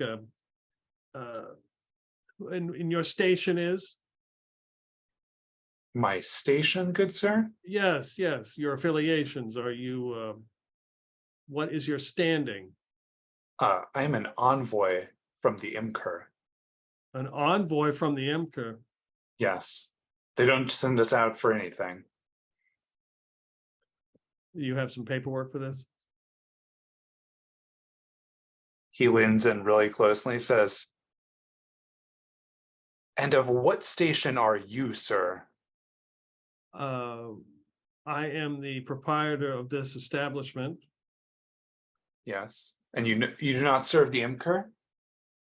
Yes, I do serve the Imker, but Wow. he is the new Imker, yes. As an extension of the Imker, please just give me the room and we'll be done here. Give me a 2d6 roll, add your charisma. 12. Say, well, the Imker. I do say that Shockingly high roll. Emker Runeborn, hail him. I apologize for this inconvenience. Things have been in flux since everything happened in Clinkville, but I assure you that the suite with the finest bed will be provided at the, of course, Ape Empire rate of 25 gold a night. Yes. You know what? You've been so kind giving me accommodations. Here's a little bit for you and slides 5 extra gold pieces over. Oh, we will do that. I apologize for this, and he points to the rest of them behind you. We have a new doorman who seems to let any sort of riffraff inside. Well, I hope they at least have coin. It's going to take a lot of coin. That's me. Bessex turns around. He's like, they did say their rooms are pretty sweet, so I bet they're expensive. So he rings a little bell, and a young kid, cut hair, and he's straighten up his shirt. You take it to the room, sir. Do you have anything for me to carry? No. Poor boy, just lead me to my room. Yes, sir. Yes. And he leads you up a set of stairs to a suite with a bed and a nightstand and a little fire going. Close the door, push the nightstand against the door to block it, and lay down in bed. Okay. All right. So Clintok has gotten upstairs, and then he just kind of leans over and looks at the rest of you. So a room. A room for all of you? How big My are own your room beds? is 25 gold a night, right? That is the Emker's rate for his envoys. Okay, so they pay a little extra. What is it, 20? No, they pay a discounted rate. For the likes of you, it would be 100 for me to think about it. What do you mean by the likes of me? I'm going to require a room. I'm going to require a bath. I've obviously been traveling a very long time. I need to get clean. I'm going to need a seamstress. And I'm really going to need a barber and a masseuse. Stop. He went there. Oh God. We're all gonna. Yes. I'm waiting. Are you done yet? Have you found my room? Are you going to provide some sort of coin, and what is your station, sir? My station is I'm paying you. He pulls out 25 golds and he goes, here, there's a start. Let's negotiate. What do you want for a room? 100 gold 5 pieces. or 10 or 24? 100 if you even have it. Oh, 100. I've got a couple of thousand, and I open up the coin. I go, but I'm not paying you 100 for a room. Oh, that sounds pretty good. But I'll give you 100 for all of our rooms. For all of no, for a lot of you, no. How many of us are there? There is more than that, right? There's Basil, Orion, Felix, Basil, Besix, Remy. Zofan. Well, yeah, Remy and Jalak aren't there yet. So right now there's 5. There's 5, but we're going to need it for Remy and July. We have 2 other companions that are coming, so it's going to be a total of 7 rooms. 200 gold should cover that, right? 200 gold. Mm-hmm. And I'll pay extra for the other services that I need. I understand that. Actually, can I get my own room? That is for a room for everybody. I'm buying. That's what he's negotiating for, is individual rooms. So for 7 rooms. Yes, come along, boy. Let's put a rush on this. I desire to be clean again. Well, that makes 2 of us. Yeah, so Basil you haven't seen before, but he looks at the money, he kind of checks it, he's like, he opens the book up, you can tell he's kind of flipping through it, just kind of like stalling. Then you shall have your 7 rooms, and he rings the bell, and the kid runs. Oh, okay, what do I need to carry? He will show you to your rooms. Ass and show us to the room. Dining will be in the obviously the dining hall, and it is lamprey pie, pork ribs, spiced breadcrumbs, and white bread That's the best you can do. with red wine. It is the finest service here in Twin Rivers. Sounds pretty good to me. No white. No white what? Wine, you peasant. All you drink is red wine? Huh. We were supposed to get a shipment from Clinkville, but there's been an embargo, if you haven't heard. Excuse me.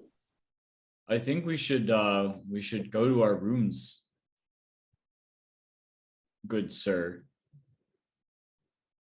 Yes, go to your rooms. So Yeah. when is dinner served? It is now. It is served now.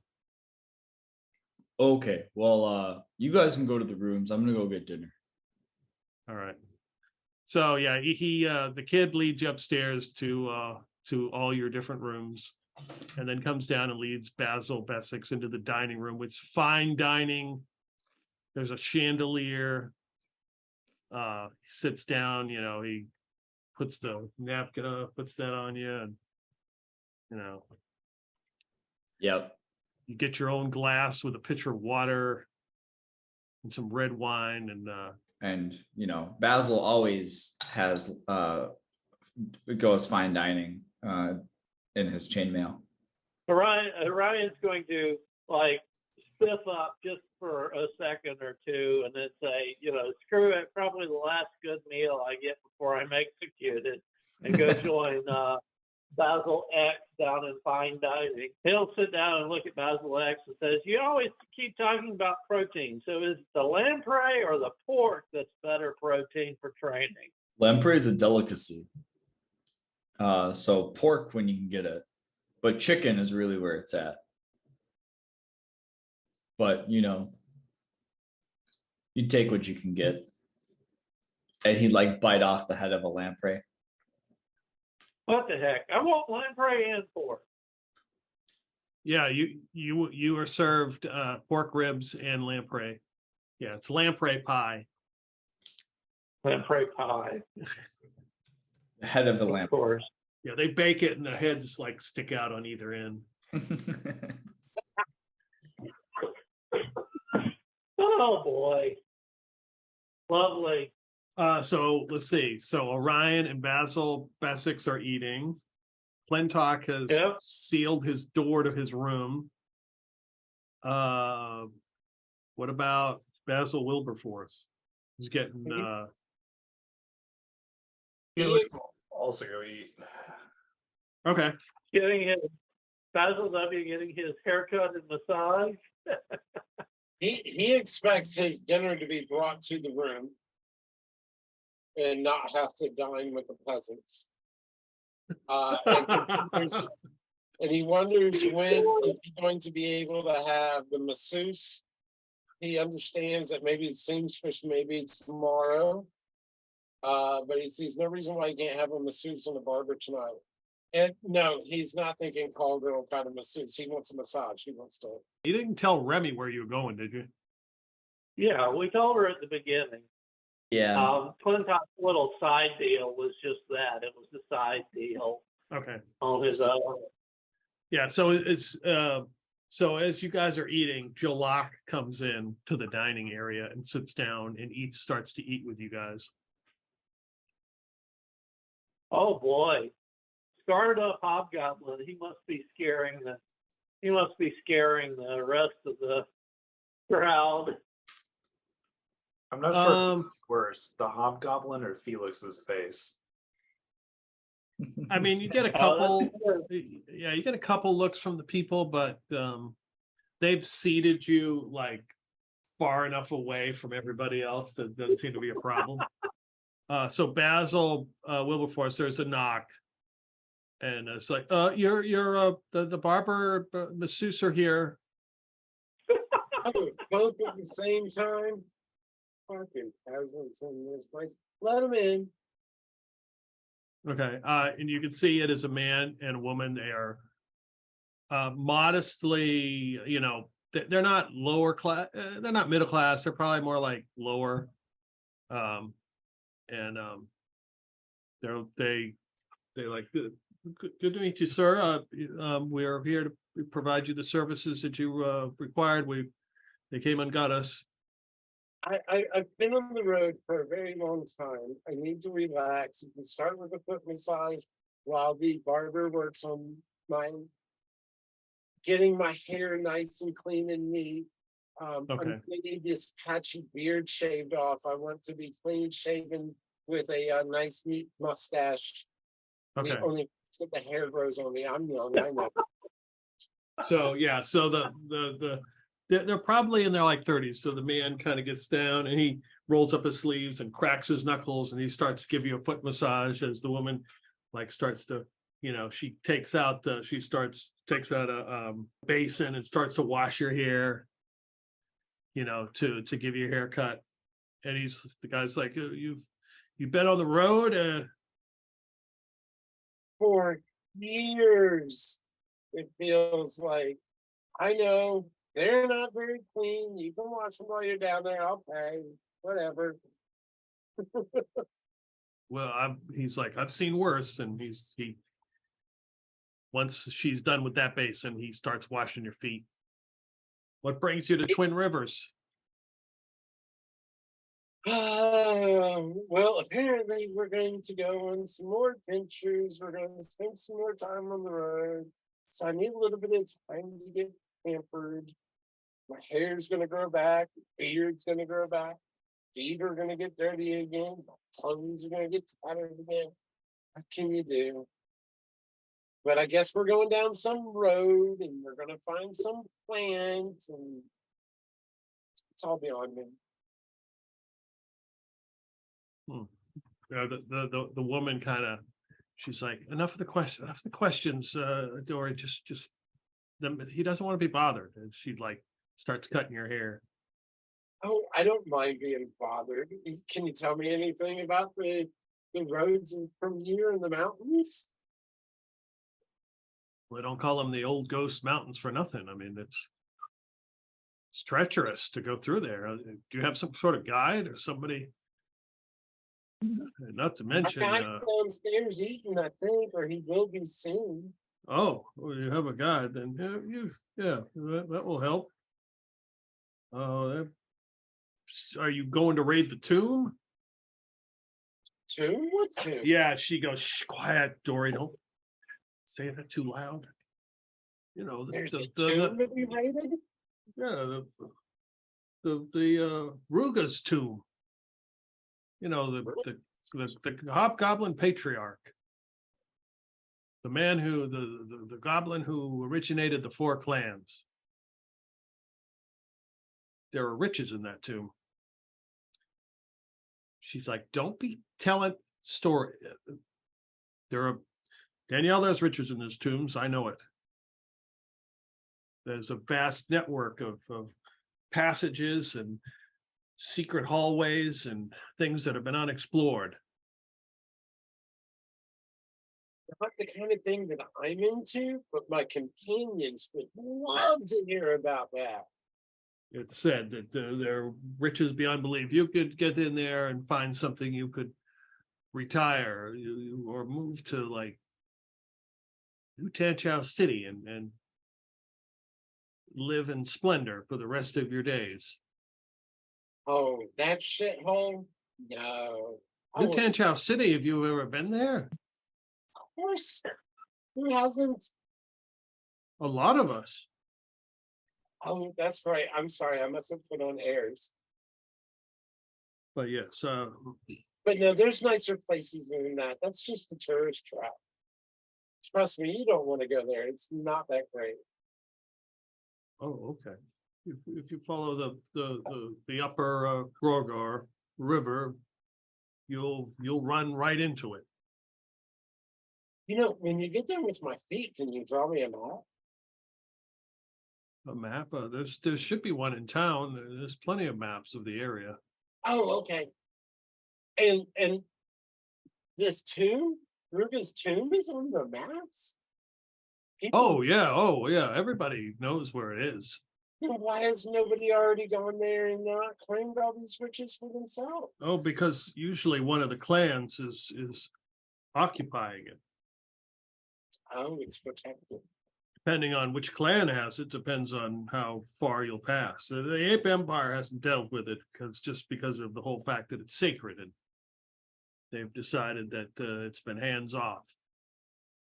Oh, well, maybe we should respect what the hobgoblins think. I'm fine with that, but the complex is so vast. There's also other burial grounds, but I know they've been ransacked. Oh, such a shame. People can't respect anything. No, they can't. But yeah, you can get a map in town, and I don't know who's in charge of the tomb. Last time I heard, it was the last time I was told it was the lazy hair herd. Lazy hair. Do we know what who Jalok's with? What The clan it's Hold from? Rock Runners.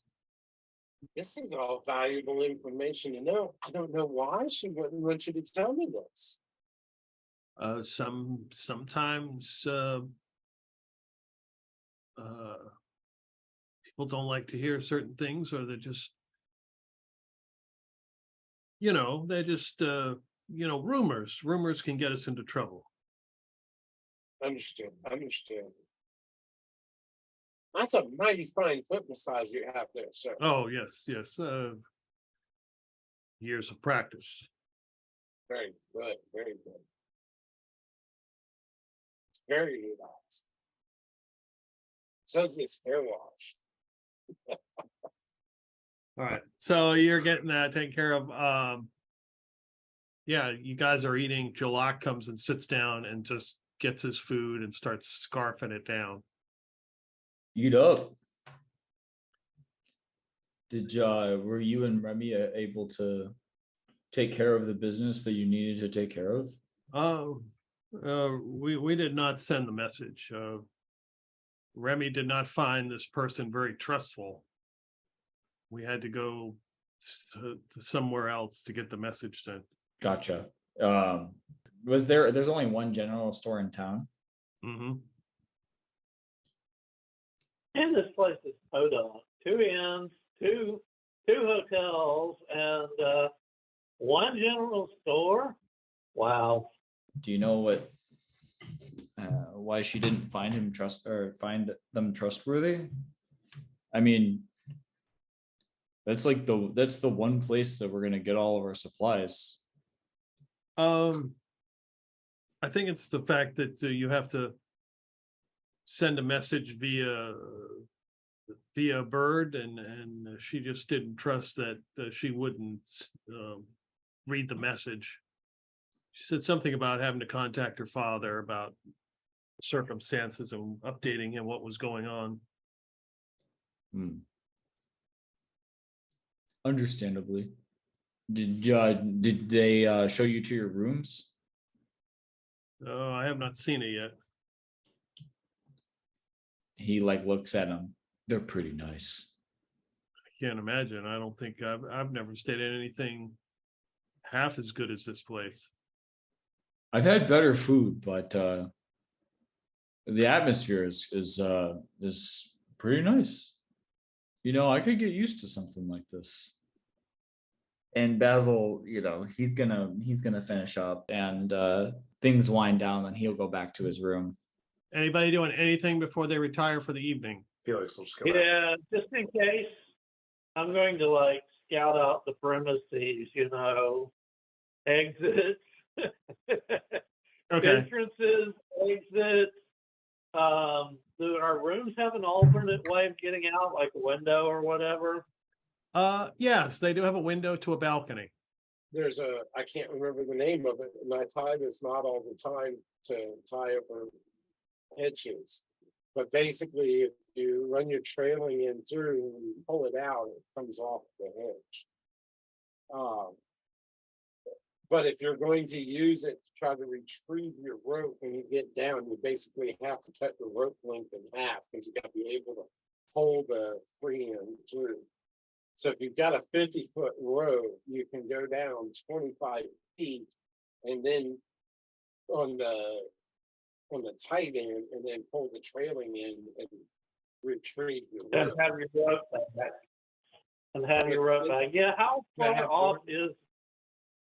far off the ground is the balcony? Probably 20 feet. After he gets all his massages and stuff out of the way, Basil will probably tie that rope off and have it coiled up at the edge of the balcony, so if he has to in the middle of the night go diving open. He's out. That sounds like such a smart idea. Of course, being a bard, I wouldn't necessarily know, you know, your trick knot there. I might have to leave a rope behind, but having a rope ready to throw over is good. You basically run your rope over like this, and you coil it up, and you know, you grab it and make your rabbit ear kind of thing. You run it over the thing that you're going to have, and trailing, you take it and run it into the rabbit ears, pull it through, and then pull it tight. And then all you do is pull that one in, and it comes loose. Having an escape option. So, you know, if you were to open the curtain or peek outside, it's dark. There's not many lights on. This is not Clinkville. It's an outpost, really. So there's a few lights on. You can see the people. You can see some people walking. You realize after, you know, maybe you've looked at a couple times, those are the guards walking. Okay. You know, walking the long road, because you can look all the way to the end of Twin Rivers. You can see all the way to the end, to like the first couple towers where the gate opens. You can see those lights, and it's actually very quiet and peaceful, and you have a peaceful night's rest. Dustin, give me a D12 roll. And now for the weather. Now for the weather. 2. As you wake up and you open the curtain as the sun kind of starts to peek through the clouds. There's about an inch of snow sitting on your balcony. Each of you have like a little fire in your room that's keeping you warm, or just at least keeping the cold at bay. And what is the plan for this day? Was the masseuse and the barber part of the room, or did I owe extra for that? It was extra. How much extra was that? 5 gold. He gives him 20. Doubles it. Okay. I mean, I'm recording my expenditures. I'm not just. I believe you. Yeah, I mean, between the 100 platinum he has and all the recent gold, he's rolling in the stuff. He's a poor boy who's got money for the first time. He's burning it. 'Cause that's what He's you're burning it. to do, right? Okay, so it is the next day. What is your plan? Are you guys all disguised up? Gonna head down and eat some breakfast? Gonna go and Yeah, have your powwow? I'm gonna try to catch, since Basil X was the only one who took me up on it. You know, I'm gonna try to catch him before he goes down and touch up his disguise, make sure it's still holding. Yo, we gonna do this or what? Yeah. I keep my deals. You said you'd train me. All right.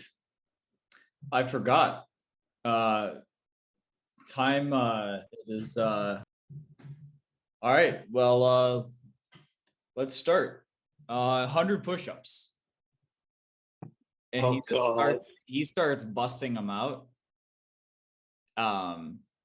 One-handed After 50, strong arm. after 50, he says, all right, now the next 50, one hand. All right. Orion will give it a shot, but chances that he can get to it with an 11 strength, the chances that he can get there is pretty shitty. Clintok, you wake up to the noise of Basil and Orion doing push-ups in the hallway.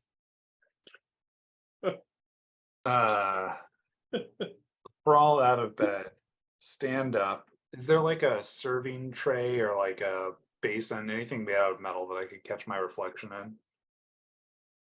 Yes. I like either hold it up or like lean over it, whatever is easier. And I put my beret on and I straighten it out a little bit and let's go. All right, I'm prepared. And then And as you do that, as you're doing that, you see what looks like a brunette woman standing behind you, smiling, and you just hear, "Looks nice." And then when you turn around, she's gone. Oh boy. Do I? And I don't recognize the brunette. Oh yeah, you do. Oh yeah. Yeah. Been fucking wrong. Secret admirer. Hag. Who is it? Hag. Yes, reminds you of the hag you saw. All right. Good to know. Good to know. Not dealing with that one today. Open the door. Go. Yeah, you open the door. Basil, Six is counting. 6, 6, 6, 6. No, 7. Oh no, 6. At some point, Orion will go, gotta get to breakfast. We gotta get our protein, right? Right? Yeah, you have to do your pre-workout first. But I'll since it's your first day, I'll cut you some slack. 50 push-ups. And we can work on the rest tomorrow. What Right. is you're doing?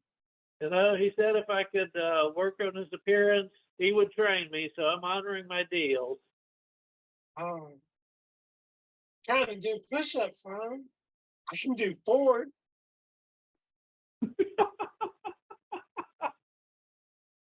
Basil looks towards you.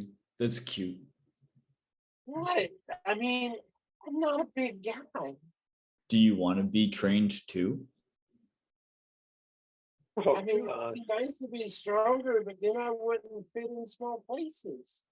You could have lean muscle. How do you do that? A lot of push-ups. Like I say, I could do 4. We could come up with a training plan to give you lean muscle so you could still fit into small places, but still be strong. I'm down. Let's do it. I got a 9 strength and a 6 con. Whatever you can do with me. All right, jumping jacks. 100 of them. I start to do jumping jacks enthusiastically, but how far can I get before I collapse? Oh God, Basil's doing jumping jacks. And yeah, it gets to the point where then it turns into like that uncoordinated. I'm tired. I'm like, Yeah. Yep. 22 in. and the door opens. A sharply dressed man in a cloak with a beard and wearing a hat, a purple. I can picture the hat, but I can't think of what it's called. He's wearing a big, like purple puffy hat. Comes out and he sees what's going on. He's like, he looks over at Basil Bessex. He's like, you the trainer of this contingent? I am. Hmm. They needed help immediately. You were the one to take care of this. Yes. That shows initiative. Well, thank you. They look like they're in pain now because they are. But they will thank me later. And I just imagine Orion still like on like, you know, Orion's still just like trying to push up. Or he's just like at that point where like you can't push up anymore. Yeah, and then when you do, you're not paying attention. But workforce is like 27, 28, 29, 30. Are you interested in joining? I don't know if he looks at the two of them. I don't know if that is my forte. But I'm always need of those who have initiative and are willing to. I'm assuming you face dangers as well. What do you think we're training for? Well, I can make it worth your while. He says noon at the gathering hall here in Twin Rivers. I am having a meeting of the World Treasure Finders. We could always use new recruits. Opportunities are abound in the mountains. I think you're just the type of person we need. That sounds like right up our alley. You hear that, Orion? We've got a job. 13. So at noon, we shall make an appearance. Who should I ask for? Tell them that you have come for the auction. Is this a meeting that is called an auction, or is this an actual auction? No, it is a ruse. The Ape Empire frowns on our activities. Very well. And he kind of like steps over Orion as he's splayed out trying to do a push-up and avoids Basil's kicking and makes his way downstairs to get his breakfast. So you guys all gather up for breakfast, yes? Like on the floor and just like Yeah, I'll need to freshen up a minute or two before Okay. after my abortive push-ups. But sure, gather up for breakfast and say, you know, an interesting opportunity just popped up. Sounds like there's some treasure hunting group in town called World Treasure Finders, and they have a reason to avoid the Ape Empire patrols. If we manage to get out, if we manage to get in with them, we might be able to leave town, and we might be able to leave town with a little less oversight, shall we say.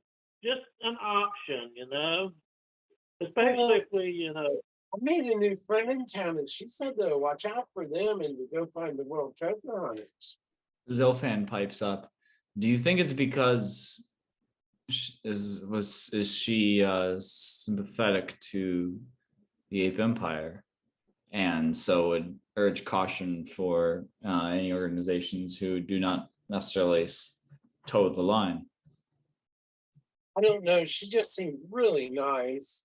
She gave me a book for free. Just a sweet woman. I can find out how she feels about the Ape Empire. I'm gonna go see her again today. Well, we're all gonna go see her, and she's at general store. We gotta pick up supplies and Yeah. pack animals, hopefully. It sounds like too good of an opportunity to pass up, especially since we were going to be heading up into the mountains anyway, to at least hear what they're looking, what sort of opportunities they have. Maybe make an extra buck. Maybe we can, to your point, we can get smuggled out without notice easier. What if they want us to raid Ruga's tomb? We haven't heard of Ruga's tomb, have you? And I filled them in that what I've heard from the masseuse. They gave me a good foot massage. As you're talking, you're having your lamprey omelet with the head attached, of course, and rice and sorted fruits. Jalak takes out, looks like a map, and then he takes a piece of charcoal and he starts marking it. And he says, I picked this up at the general store. So he marks it with like a red piece of charcoal. You are at Twin Rivers. The square that he has marked is Roga's tomb. They're basically two dormant volcanoes. He says, got to get passage through there, whoever is, guarding it, and then head south. And then wherever it ends, that's where the God War graveyard begins. Have you ever heard of the lazy hair herd? I'm Yeah, of course. They may be the ones who are controlling that there. How hard is that going to be? Well, that is optimistic. Usually, our clan is on friendly terms with them. Oh, that's good. So we might be able to negotiate a way through as long as we don't mess with anything. Yes, we should be able to. Lazy hair, it's much easier to deal with than the woodchuck with the bloodskins. In the back of his mind, Basil W is thinking it might be better to wait until we're coming back before we try to raid those tombs. Right. Because once we exit there, we may be persona non grata there as well. Like, we're going to be pissing people off all over the place, right? Now, Remy says, as you guys are talking about this and like how much supplies we're going to need and everything, and she says, there may be a chance if we get on the Infinite Road that once we get the Life's Bane, we may be able to find the Dream Dragon. We may be able to find Charlie on the Infinite Road. There may be a shortcut, so we may not have to come back all the way back. So I'm kind of hoping that. Yeah, you aren't the only one. But we still got better to overplan if we can, and we got the money right now. And that's who this is for anyway. We're trying to help Charlie. So Right. Yeah. Her plan is to she's hoping that once you get on this, whatever this Infinite Road is, that once that, you find the Life's Bane, that she can find somewhere on the Infinite Road that takes her directly to Charlie. Because it's supposed to be a gateway to everywhere. That's the most important thing is that we get Charlie all better. Says Wilberforce. Yeah. Wilberforce is sucking up for her every chance. Yeah, I can tell. Yeah.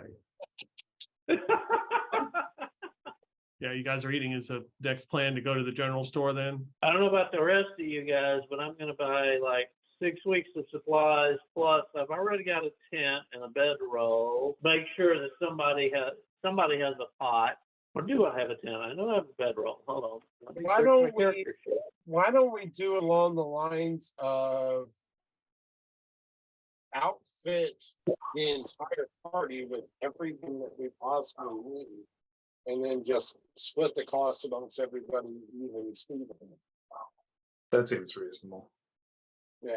Yeah. And if we need 40 days 40 days is roughly 6 weeks. If we outfit for 7 weeks, we got a little bit extra, and then you're not going to starve if you don't eat for a week, right? So that would give us supplies to do 8 weeks, and possibly we may be able to manage a little bit if things are bad enough. So if we outfit for 7 weeks, we're going to need enough food for pack animals plus barns, horse, and dog, and us. Yeah. 7 weeks. however many pack animals that works out to, we'll probably need a cart of some sort. If I'm reading this, I mean, even the basic math, it looks like if we're going to pick up that much stuff, we're going to need a pack animal per person, or we're going to need something like a cart that can handle 2 or 3 pack animals worth of stuff. So I mean, what we'll have to lot. it's about a pack animal per person and say 2 carts and twice as much water as what we think we need. Because if we lose one of the carts, Yeah, point. and what's the first thing the DM is going to want to attack? Our animals and our carts. Because that's what an enemy is going to attack, is your supply line, right? Felix will ask our hobgoblin friend, is the terrain suitable for a cart? You'll have a difficult time with the cart. It is probably best to have some sort of sturdy animal to take with you. Donkeys it is. Donkey maybe, but probably more of a yak. No carts, but so it is going to come out to a pack animal per person. Do we want to take a couple of extras to also? Yeah, and how's the water supply along the road? Can we find water along the way? You may be able to find some springs in the mountains. Yes, we should be getting close to the thaw. You know how to find those springs, and obviously there's snow on the ground, so sometimes you can melt that, right? Yes. I've had to melt snow over a fire before, so maybe we can forage some of the stuff that we. Yeah, there is a foraging roll you can make. So maybe we need 2 pots because we may need to boil water. Yeah, and we may need. Yeah, and we'd also, back up. I mean, how much is a yak to buy? Much is a yak to buy. Let's see here. They have a rent to own program for yaks. Yeah. I bet you it costs almost as much to rent one as it is. Wow. to buy one. The good old rent to own days. Promise I'll bring the yak back in one piece. I get this yak on layaway. Take it now, pay for it later, right? Do they have credit cards here? It's safe to say we're already going to be dragging a herd. So we probably want to take 1.5 times as much as what we need, right? Like me personally, I would try to take like 2 or 2.5 times, but then that's stupid. But like, Yeah, extra mounts. Otherwise, one of them goes lame and you got a problem. yeah, but if one of them goes lame, you just go, oh hey, extra rations, and you. Well, yes, that is actually the point. Yeah. So like whatever we need, and then add half as many as again, or. Yeah. But you're also a better target. So the yak would probably cost you about 100 gold. whoa. And it would give you unencumbered 30 slots. An encumbered yak would be 60. Yeah, so we can start out being a little encumbered and then run it down from there. It's a self. I mean, the rations, 6 weeks of rations is going to be 21 slots for each person. And then we need, as you said, lots of water bottles and extra supplies. So it's basically going to fill up a yak just to have enough water. Yeah. So how much is a quote unquote slot for a water bottle, and how much do we need? Well, water skin is one. Yeah. Yeah, water skin's 1. So 1.5 yaks per person. We've got 10. That's 15 yaks, and 1,500 gold, and 150 gold per person. Some of those people are going to have somebody else pay for them, I guess. Does Muddy D have his own funds or not? Probably not. Drag the guy out of Prison. How many silver would that be? What, your silver coins? Yeah. How many do you have? I thought you left some of them in Clinkville. I thought a lot of them got left in Clinkville. No. No, he retrieved those from them. Okay. He was careful to make sure that he retrieved those. If he had left them there, he would have, Basil would have left 80 behind, and he wasn't going to do that. But no, I'm pretty sure I could be wrong, I could be mistaken, but I thought I had made sure that Basil grabbed those. Okay. He was holding for Corn. And then Corn had, I think, 15 or so. Something like that. We don't have to do like the nitty gritty Excel, what we're Okay. going to buy, how much we're going to spend. We could do that over like the 2 weeks before we Okay. play again. That's fine. We don't have to go through that at 10:30. No, Yeah. but needless to say, We're gonna stock the fuck up, in other words. yeah, that's fine. We can figure out exactly what you go to the general store, and begin your purchasing, or like letting Pyrexia know how much stuff you need.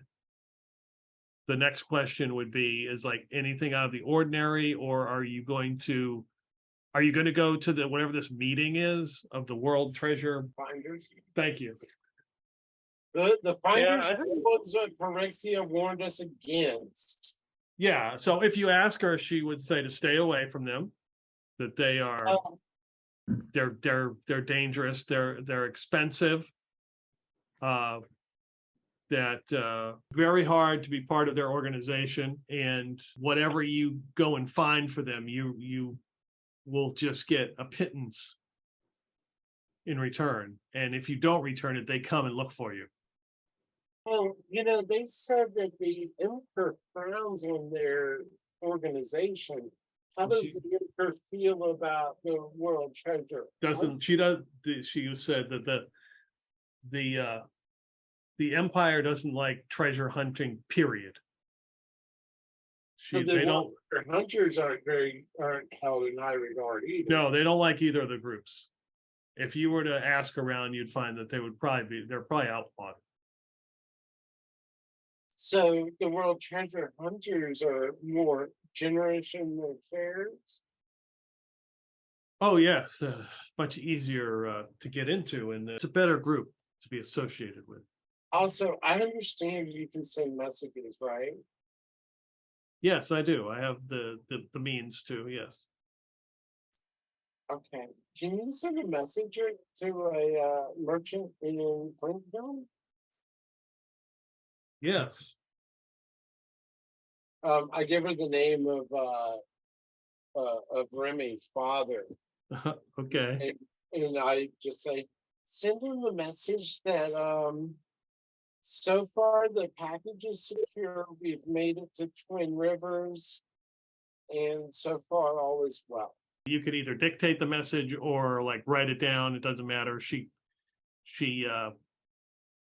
would put it in like a little piece of parchment and tie it up, and then she ties it to the legs of these two birds. She makes two messages and then takes them out, gets them out of the cages and lets them go, and they take off for Clinkville.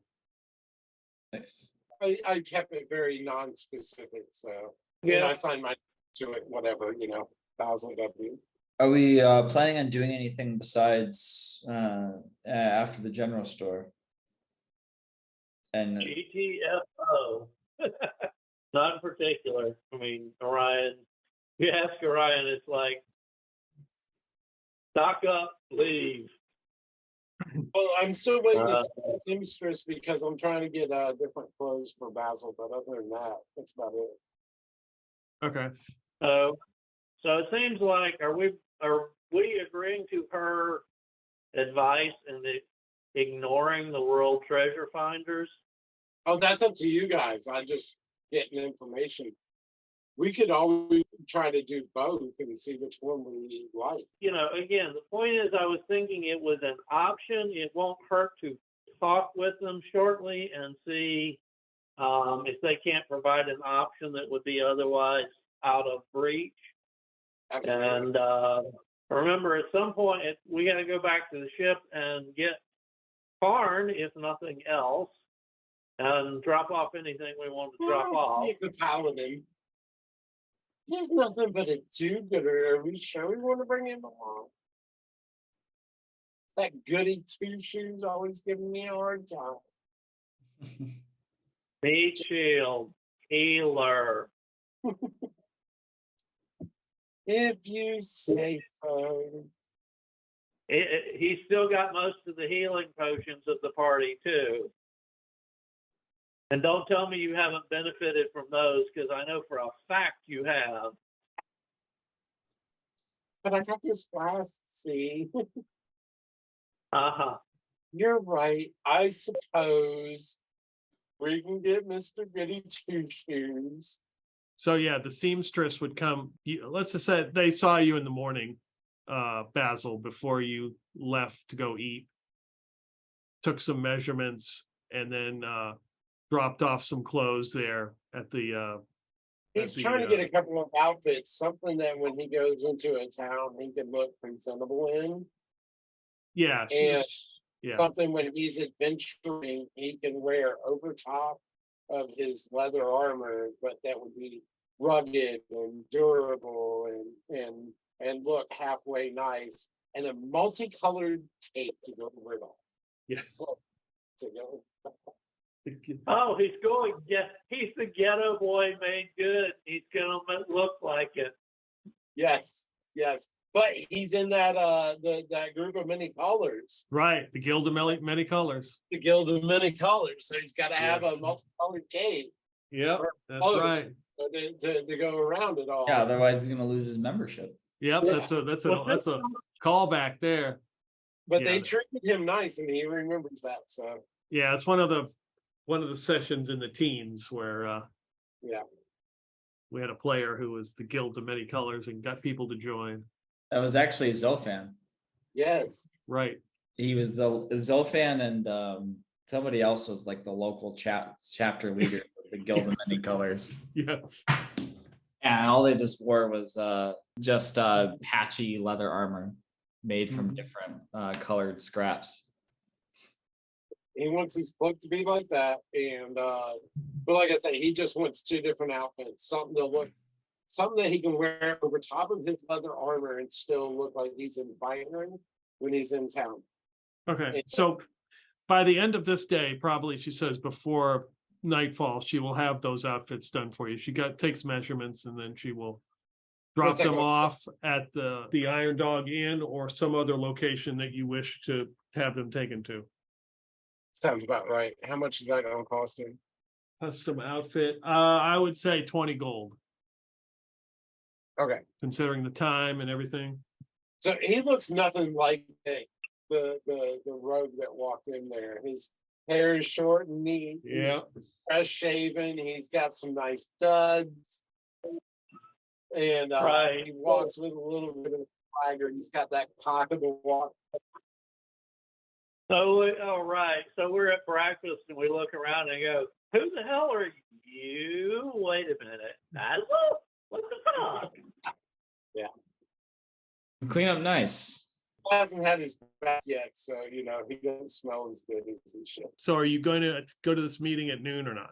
Yeah, I think so. Having options is, we will remember what she said about them being, greedy and dangerous and looked down on whatever, but having options is always a nice thing. Oh, she was supposed to give me a name for the World Treasure Hunters too. Oh, yeah. Wait a minute. So there are world treasure finders and world treasure hunters. Yes. And the hunters are supposedly the better ones? Supposedly, according to her. But who can you believe? We don't know who to believe here. All we know is she gave me a free book. So Basil Wilberforce is inclined to like her, but But the hunters aren't the one having the meeting. It's the finders having the Finders meeting, are right? having- But she was supposed to have a name for him to go find the hunters too, so. Maybe they'll have something going on and we can find the representative. So it's a half elf named Pernala. She says she is located at the Disreputable Giant, the Tavern. She usually goes in there for lunch at a particular time, around what you would say 2:00. She's usually in there. So we can do the finders at noon, we can do the fundraisers at 2. Let's see what they all have to say. Like I said, you guys negotiate for all that stuff, and Pyrexia starts to get it all together as you figure out like basically what you have and what you need. One thing just we don't have to go over, just to keep in mind, is that the ship can't go where you need it to go. Basically, you can take the ship all the way to the tomb, and then you got to drop it off somewhere, and then unask the area and go over land down south. So at some point, the ship's got to be put somewhere, and all your gold and everything. Like, you could take it all with you and with all your pack animals, or you could try to trade it for coin that's worth more, or gems or something, or just be thinking about that. I would say Basil's already thinking about trying just- to find a jeweler to trade Right. out gold for jewels. Or just go through Basil's route and just see if you can spend it all like Brewster's Millions before you actually have to. Now, there's a damn good point. Does she have healing potions? When you ask her, she says the temple is the only place that may have any healing potions, and they're very stingy about even giving them out. Is there a jeweler around here anywhere? She said, yes, there is. So it's close to noon. Is everybody going to this meeting? Yep. All right, Sure. so it's near the Gathering Hall. They call it Twin Rivers Gathering Hall. It's around, it looks like a Coliseum. Kind of like got that shape, but it's got like tents over it, and there's snow on it. And you can see the pock marks and stuff in it. Basically, this is where they trained a lot of the soldiers who went off and, fought in the war and stuff. And now it's just kind of like a gathering place for everybody. And when you go in, they just ask you, and you say, oh, we're here for the auction. And they send you off to like this sort of inside. It's not really inside. It's like an overhang. There's some pillars. And the man that you met before, the finely fashioned man, Marcos, is there. And there's like 3 people standing around like waiting, and he sees all of you show up. He gets kind of excited because now his numbers have like tripled. And he says, I'm glad you have come. I am of course an agent of the World Treasure Finders, a very prestigious organization that has existed for thousands of years. As you know, it is now outlawed by the Ape Empire, as all treasure hunting technically is. But we are always looking for those who wish to be agents. Of course, there's a probationary period of 1 to 5 years, which for you to be accepted. And the cost, of course, to those who enter this illustrious organization is 10,000 gold per person for entry. However, today, it is a mere 500 gold for each of you, if you wish to join. You would ask, well, so what are the benefits of this organization? Well, all treasures you find, you'll be given a certain price. You'll be able to move about different cities and towns, and be able to find people who are part of our organization to help you move goods and find other items, and be given places, where treasures may be found. We are very prolific through the Ape Empire. We have a network, an extensive network of contacts, which include those in the Ape Empire, and those who stay with us and have become through the probationary period, become agents, may even retire and be part of the retirement program, as those who have had lifetime memberships receive a stipend in their old age. And you'll also get a life membership at the Darius Historical College of History and Antiquities. So It's all fancy pieced together. Can you describe a little bit more on what this network means? Like who is buying this, and how are the prices determined? Are they competitive, or a better deal, or go for sell for more than we would if we were able to sell it elsewhere? They are competitive prices, and there's not a question of whether you'll be able to sell it. So you may come across some item that may be forbidden in the Ape Empire, or some that others wouldn't want to deal with, but however, our organization will deal with them and give you something for it. There used to be a test because each member or each agent was required to have a photographic memory, but we have gotten rid of that test. That's became too difficult. Did you lose the photograph? No. How? So for instance, if you were to join the organization, you would enter a probationary period. We would give you an assignment. The dog leans in real quick and says, so you'd say you have a photographic memory Yes, I do have a photographic memory. of the photograph? Oh, fine, the joke's lost on you. You would go and find this said treasures or treasure, and then enter a town where you would know there would be an appraiser or a buyer to purchase and appraise the item, and there you would receive payment. Also, if you were to find treasure on your own without an assignment we were to give you, you could also sell these items as well. So why would we all need to join that? It sounds like only one person needs to join, be a member in order to sell the goods.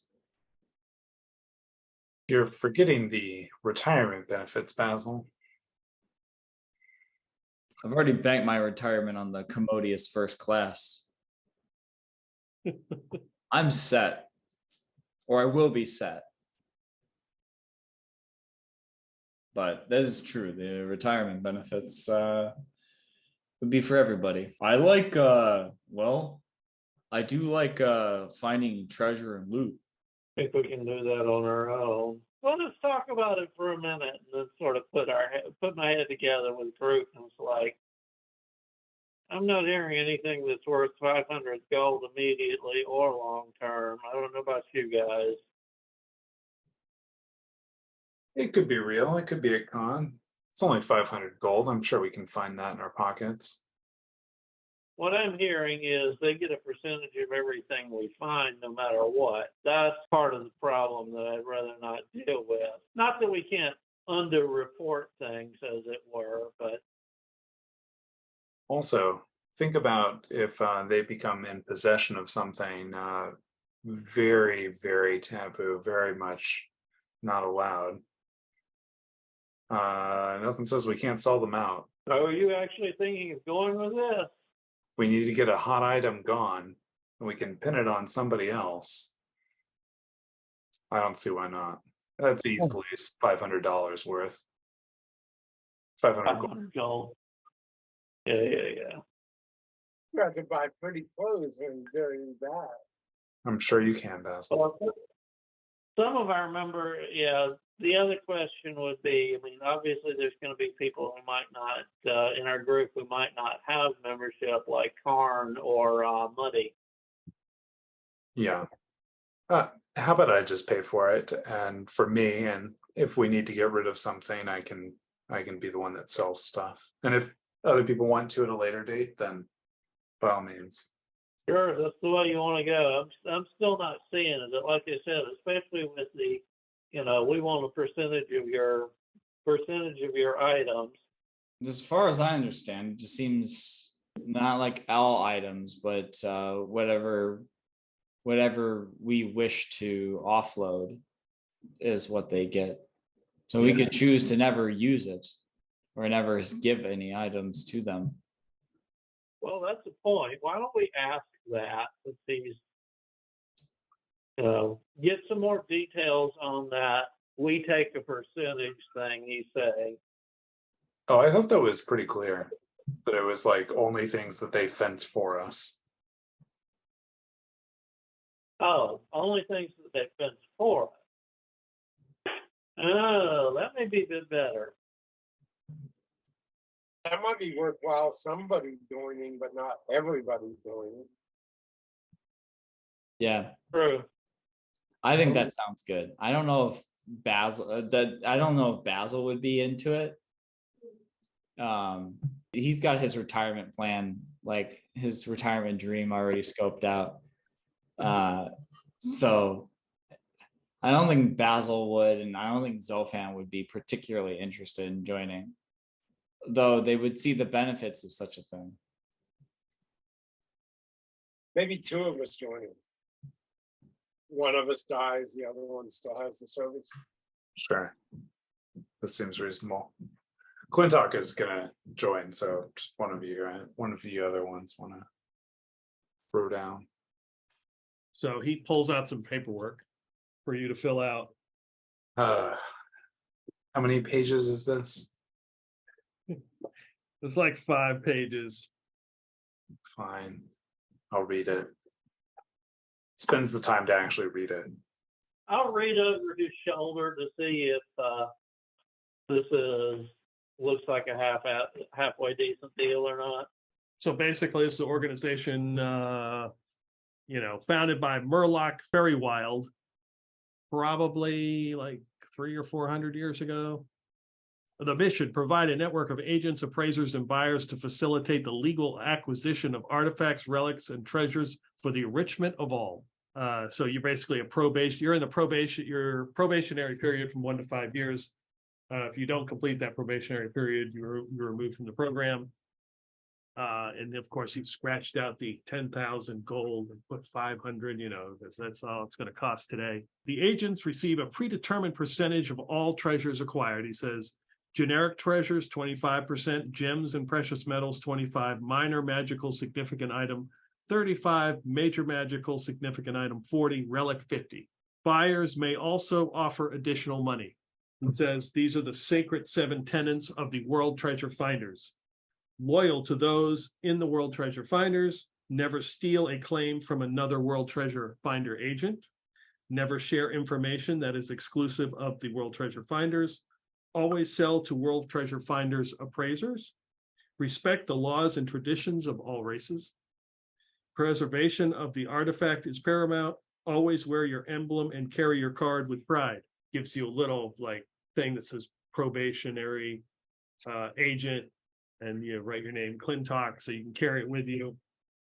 Right. He also says violators and thieves will not be tolerated, and arrest and conviction has occurred in 99.9% of all cases. Mandatory sentence is 1,000 years in the Lindbergh salt mines. Nice. Yeah, right. Again, it's that you must sell to them. Sorry, Orion's out. The you must sell to them, etc. is just nope. Sorry. Yeah. I'll go ahead Okay. and sign it, but then and hand the money over. But then I will say as I finish signing it, swear on my soul, I'll follow the oaths. What soul? You're very. Oh!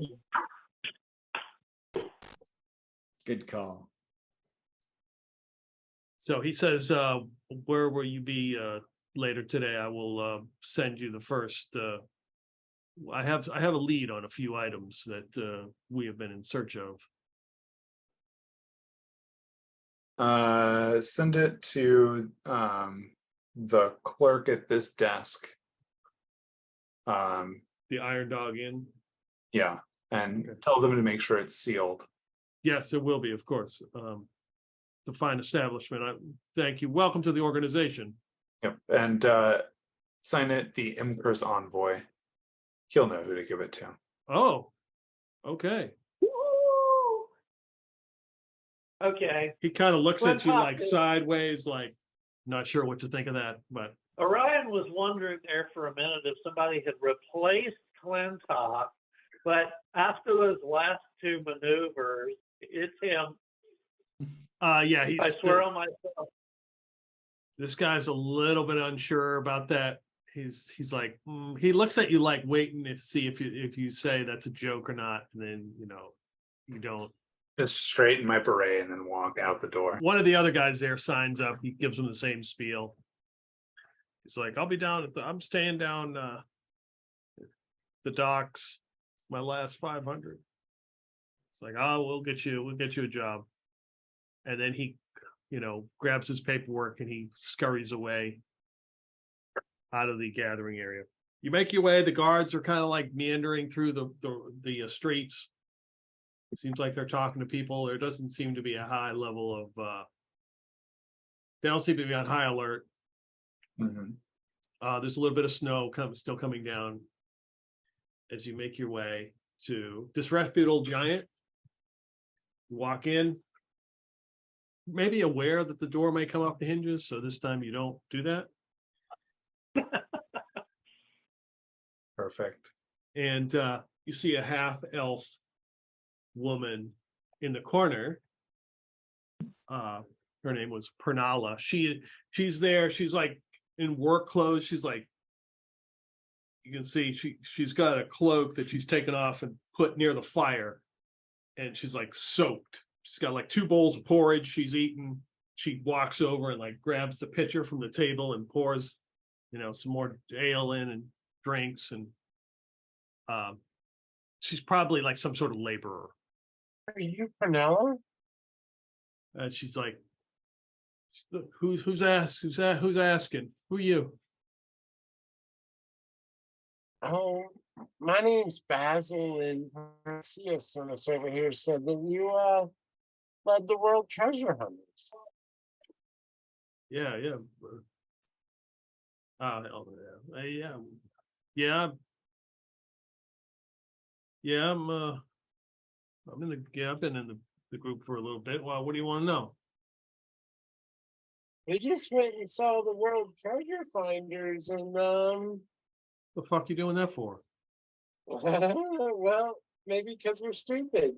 Where were they at?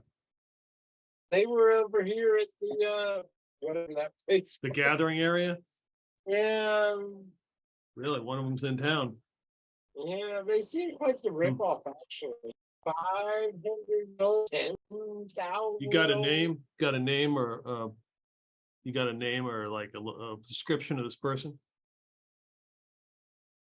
Oh, I mean, in my world, snitches get stitches.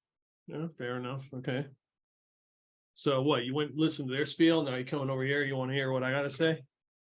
Well, I was recommended to you, and yeah, we were kind of curious what they had to say, but I feel like you're probably going to say things we like that. I mean, look, the mission statement of the treasure hunters is find treasure, sell it for the profit and glory of the world treasure hunters. Simple enough. I had to listen to some stupid lecture for 3 hours. I'm not going to bore you with that. You just, and they charged me like 50 gold. I don't know. You pay for my meal here. Good, you're in. Okay, and what benefits does that offer? Like, can you Well, help we us got, sense good? well, we have a network, an underground network of guilds and groups that work for us. A lot of them have been jilted by the WTF. Really? Yeah. WTF. That took a second to land. Well, absolutely. I think I'm going to buy you your meal here. And do you need some more meals here? Do you like it in here? It's the only place I can afford. I mean, where else do you like to eat if you could afford it? I don't know. I heard the roasted lark is pretty nice at the Screaming Spear, but too damn How expensive much is for me. that? I think that whole meal, I think it's like a couple gold. I say, well, I tell you what, we're going to be going on a trip for about 6 weeks, and so here's 100 gold, and all of us are in, right?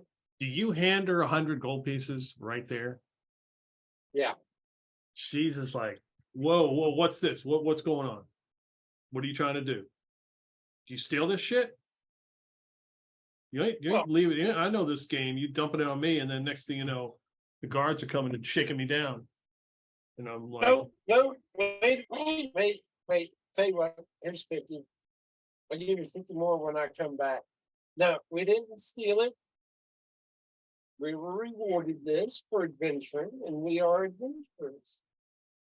It's not that I've lifted a thing or two in my lifetime. with those fancy clothes on, you're an adventurer. Yeah. Have you ever been in like a dungeon or done anything? Shot at a dragon with a bow. Yeah, right. Okay, sure. Fought some hags. Swam around on the boat. Fought some hobgoblins and made friends with other hobgoblins over here. Probably haven't even left Matter of the fact, fucking you city. gotta. What's that? You probably haven't left the fucking city. I mean, there ain't an ounce of grime on you. You ain't done nothing. I got clean today. His cleanup isn't working. His cleanup is working against him, rather. I'm sure. Oh, I guess. Maybe I guess you're the financier of this. I'm the financier today. Next week, probably not so much because I'm going to be good with my money. But I came across some funds and I thought I would spend it well and help some other people too while I was at it. All right, so 50 gold. You give me 50 gold. What do you want? What do you want me to tell you? All of us into the group, and we're getting ready to head up to the Infinite Highway. Go past the Ragged's tomb. What information can you tell us? She looks at everybody else. Is like, is he like? How much opium is he on? Nobody goes to no Infinite Highway. You're talking about going south through the mountains. Nobody goes there. They don't come back. And then you're going to go and raid some tomb. I don't know what you're talking about. You were born with like a silver spoon in your mouth. I didn't say we were going to raid the tomb. I said we were going to go past the tomb. We need information about it. I mean, if my gold is too good for you. No, the gold money ain't too good for me. I'll take it. Look, it'll make my life like 10 times better. Hopefully I don't get stabbed for it before I walk out of here. But yeah, it's great. Listen, sister, let me tell you something. If you saw me yesterday, you wouldn't be questioning any of these things. I was in rags. I came across some funds. I got me a haircut. I got myself shaved up. I got myself some new duds to go along in. But I don't need any shit from you. Do you want this gold or not? All right. Well, I'll take that. All right, fine. I'll take your money. Fine. Oh, wait. Before I even say any of that, I try to pick her pocket. Okay, go for it. Because if I can manage to pull it off, I'll hand her wallet back. Pickpockets 35%. But I got a 17. So you pick her pocket. You pull out 5 copper pieces and like a handful of like wet rice. Can I manage to just like take the purse? Or Take whatever, what? Like whatever she's got hanging. No, she's got like a cloak that was sitting near the fire. She doesn't have she's got some coin on her. That's about it. And like she's covered in like rice and shit. So you're guessing she's a day laborer. She works like in the rice paddies when you first walked in. So she's probably, that's why she's soaking wet. So when I go on my little rant, I just like slam it down. I was like, so do you want your 5 copper and some rice back? And do you want me to add 50 gold to it or not? Well, you know what? I'm not gonna question if you're a fucking thief, but sure, I'll take, All right, you're in. Fine. 50 gold. Okay. Shit. Like, how am I gonna have to get out of here without getting beat up? All right, so We'll walk with you. I mean, we're all part of the same group now, right?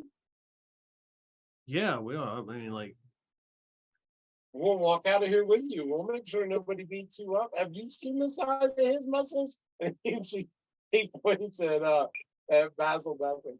the guy with the fancy eye patch, the hell's he gonna do? Hey, Basil, show him your good arm. Basil starts flexing. Do you like my eye patch? Yeah, I guess. I mean, This is good. This is not going well. yeah, she came into some money. I get okay. Like, Yeah. Looks are deceiving. I mean, Yeah. he looks like he's cleaned up, but he's just as dirty on the inside as he was yesterday. You smell me? Like, don't I still stink? I haven't taken a bath yet. I just had a shave. I'm sure. Yeah, no, I'm sure you don't like reek like you did. He looks at Felix is like, and he looks rough. Felix hears this, he just goes, yeah. And and what's up with you got somebody with a beret? I never trust anybody with a beret. Oh, you got that right. I mean, I can't argue with you there. But I got cleaned up, I got a shave and a haircut, but here in 2 weeks, I think I'm just gonna go back to looking the way that I was looking before. Nobody loves me. I'm just gonna go eat worms. The fancy sensitive type. Yeah. Look, all right. If you look, you guys are in. Like, if you want to be part of the group, we'll take it. Just don't be advertising it around town. Guards like to shake us down. But Starting to wonder about you because it was like these guys are going, hey, we want 500 gold, we can do this, we can do that, and you're acting like you don't want anything to do with this, but now you're telling me to keep it on the down low. I think maybe you might actually be for real. well, yeah, I mean, people usually don't come into Disreputable Giant and drop a bunch of coin in here. You look around the clientele, I mean, they barely have 2 copper pieces to rub together. Well, you gotta, I'm stupid sometimes, but I got a recommendation from a good friend. Her name's Pyrexia. She told me. Yeah, she's good people. So yeah, I've worked with her before. She's a little bit eccentric, but she's all right, What I Look. really like to find is that group out on the front door there, the Ape Empire is looking for. If I can find one of them alive, I'd be set for life. Yeah, good luck with that. Yeah, They ain't gonna come around here. I mean, they'd have to be stupid. yeah, they would. I mean, I wouldn't expect. Like, look, you got a bounty on your head like that. What are you gonna do? You're gonna just walk in the Twin River? Apparently, never mind. I didn't say that. It would be pretty dumb. Look, I don't need to know your names, but I'll give you a little bit of information later. Like, where are you staying at? Are you going to be in town, or do we need to do this now? I mean, now's probably just as good, so that way we don't have to bother you again. Well, why don't you escort me out back to work, and then let's just meet up let's just meet up a little bit later. I want to check out a couple things first before I give you some information. Just make sure everything's on the down low. Okay, we'll put a couple in front, couple in back, and I'll walk with you. She collects the coin and her wet, now sort of dry cloak and walks out, and the patrons are eating, watching everybody walk out. And you just hear, in the back, I heard that coin. She takes a gold piece and like gives it to the young girl as she's like running around with the bread that's half eaten. And she leads you, it's not very far. She leads you so basically where you guys came in, there's the river and they've kind of flooded a lot of the very front of the fortress just inside. And then you can see the yaks grazing, but there's a bunch of rice fields. And she walks up there and she's like, okay, behind the gathering hall, like later tonight when it gets night, there's some tents and there's like an alley back there. Just come find me. I'll make sure everything, because we got to stay ahead of the Ape Empire. Oh, I don't want to give you old information and get your ass caught. All you're gonna see is me, but I'm gonna have a couple of shooters move out. Okay, good. But yeah, just remember, this is the unwritten rule of the World Treasure Hunters. If the opportunity presents itself, always frustrate, impede, and obstruct all activities of the WTF. And if you could find who this person who had this meeting, I'd really like to know. What's it worth to you if I can find them for you?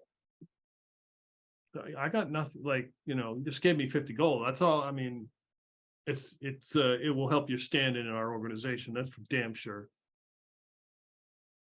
Okay, I'll see what I can find out about. Good. And you hear like the boss or whatever yelling. And she's like, yeah, be there. I smell a rat. She runs over, grabs her scythe, starts hacking away at the rice. So you've met the two organizations. Anything else you want to do today? No, I'm good. Yeah, Okay. Basil and Zofan are good. Can't think of anything. I'm sure I'll think of it later. The healing potion was the big thing, but obviously not going back to the temple. Thank you very much. Oh, we did want to find a jeweler, didn't we? Right, yeah. If anybody else wants to trade gold for jewels, I mean, it's a good way to keep your encumbrance down, right? Mm-hmm. Yeah. There's a place called Mysterious Jewels. It is sort of at the end of the road, kind of near where that, where the Iron Dog Inn is. Not very big. It's got bars on the door and windows. You go in, there's nobody in there, and there's just a display case of some stones. Can I help you? Figuring out the price of gems. Would you like to purchase? Looking for a few gems that we can trade in. Not high in value. Maybe 10 or 20, roughly around 50, 100 gold pieces. Some rubies, some emeralds, some diamonds. Things we can barter. Oh, yeah. He looks at you. It's like, so you'll be heading somewhere to barter. So how many gold pieces of these items you want? I'm looking to trade at least 1,000 of them. You guys? Yeah, I guess I could turn some of my stuff into more portable goods, as it were. I'm having this picture of this pack horse or yak with 1,700 gold in a couple of big packs. Yeah. I get you. We want to turn This it is into some. a ton of gold, literally, right? We want to turn it into something smaller. Yes. Got it. Yeah. Basil would be keen on trading 4,000 gold. What? You got what? Never mind. I had less than 50 before we got paid. Basil actually has a Fine. treasure map for cash that he also stored Yes, that's right. because he had so much gold that They couldn't carry it all. So we buried it. Basil and Essex, or Ethics, and we buried it and made a map of where it is. Friend, You have to give a copy of that map to another trusted party member in case something happens to you. So no, that's my experience.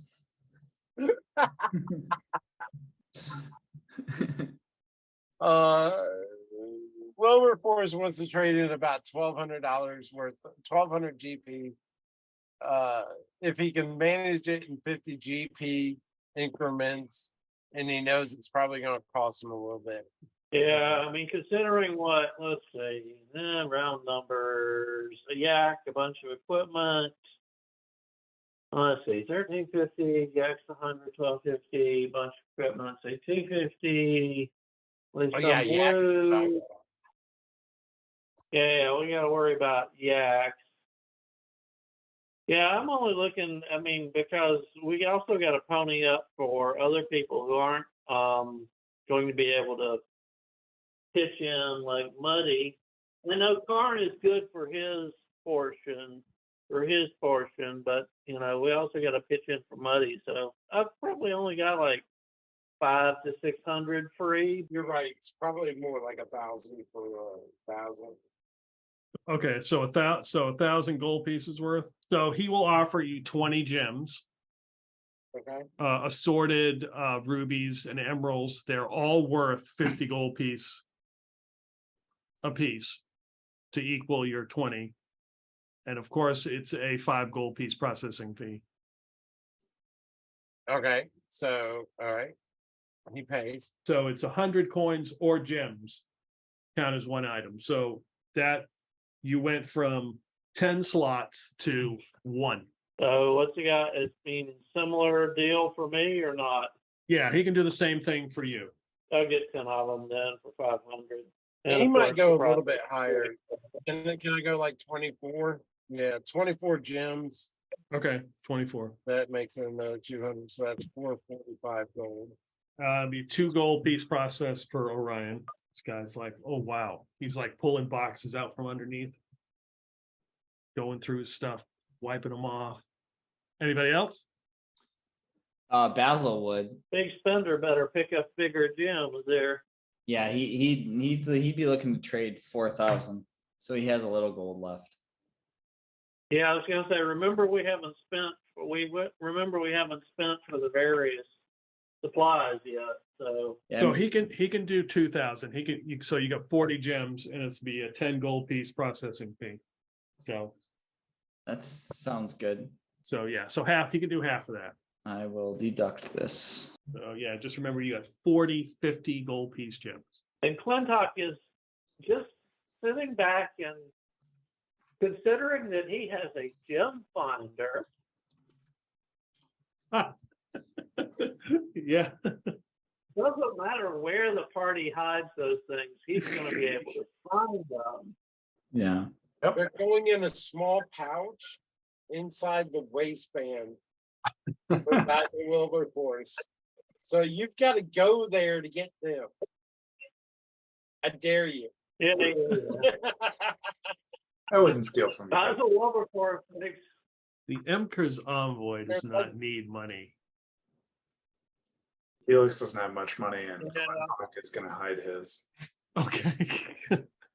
All right. So yeah, this guy's happy, you know, hey, made 17 gold pieces, and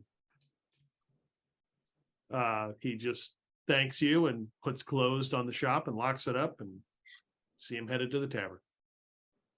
he's going to go spend his money now. You have just done that. I think it's a good place to stop. Don't want to get into Excel spreadsheet territory, but trying to make it at least in the old school, you know, keeping track of stuff, just at least for this portion of the program.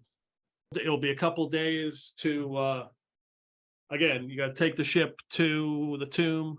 Now, you don't have to go through the tomb and the path that Jalak says. You could just head south, but he's like, he doesn't really know the way that way. And that's like real dangerous. At least the path is known where he's talking about. Yeah. I don't see any reason to. Oh yeah, we got a guide. We're gonna ignore his best advice. Yeah, right now. Over the next couple of weeks, just figure out exactly how you guys are gonna get this to work. You still have something to do with the ship.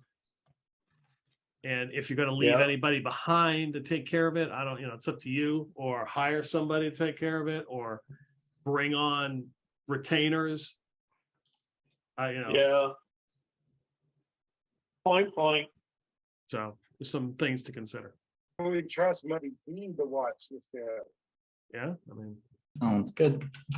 no combat tonight. Oh well. That's all right. But role play's fun. Yeah. We're alive and uninjured. for Yes. One more session at least. Yeah. One more. Good to go. Yep. And not turned in by Remy. No.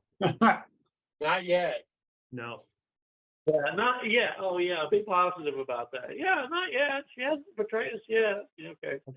I appreciate it, guys. Yeah, thanks for running. Thanks. Oh, thank you. Good time. All right, good. Yeah. Bye. Have a good night. All right, take care. Thanks for having a blast. All right.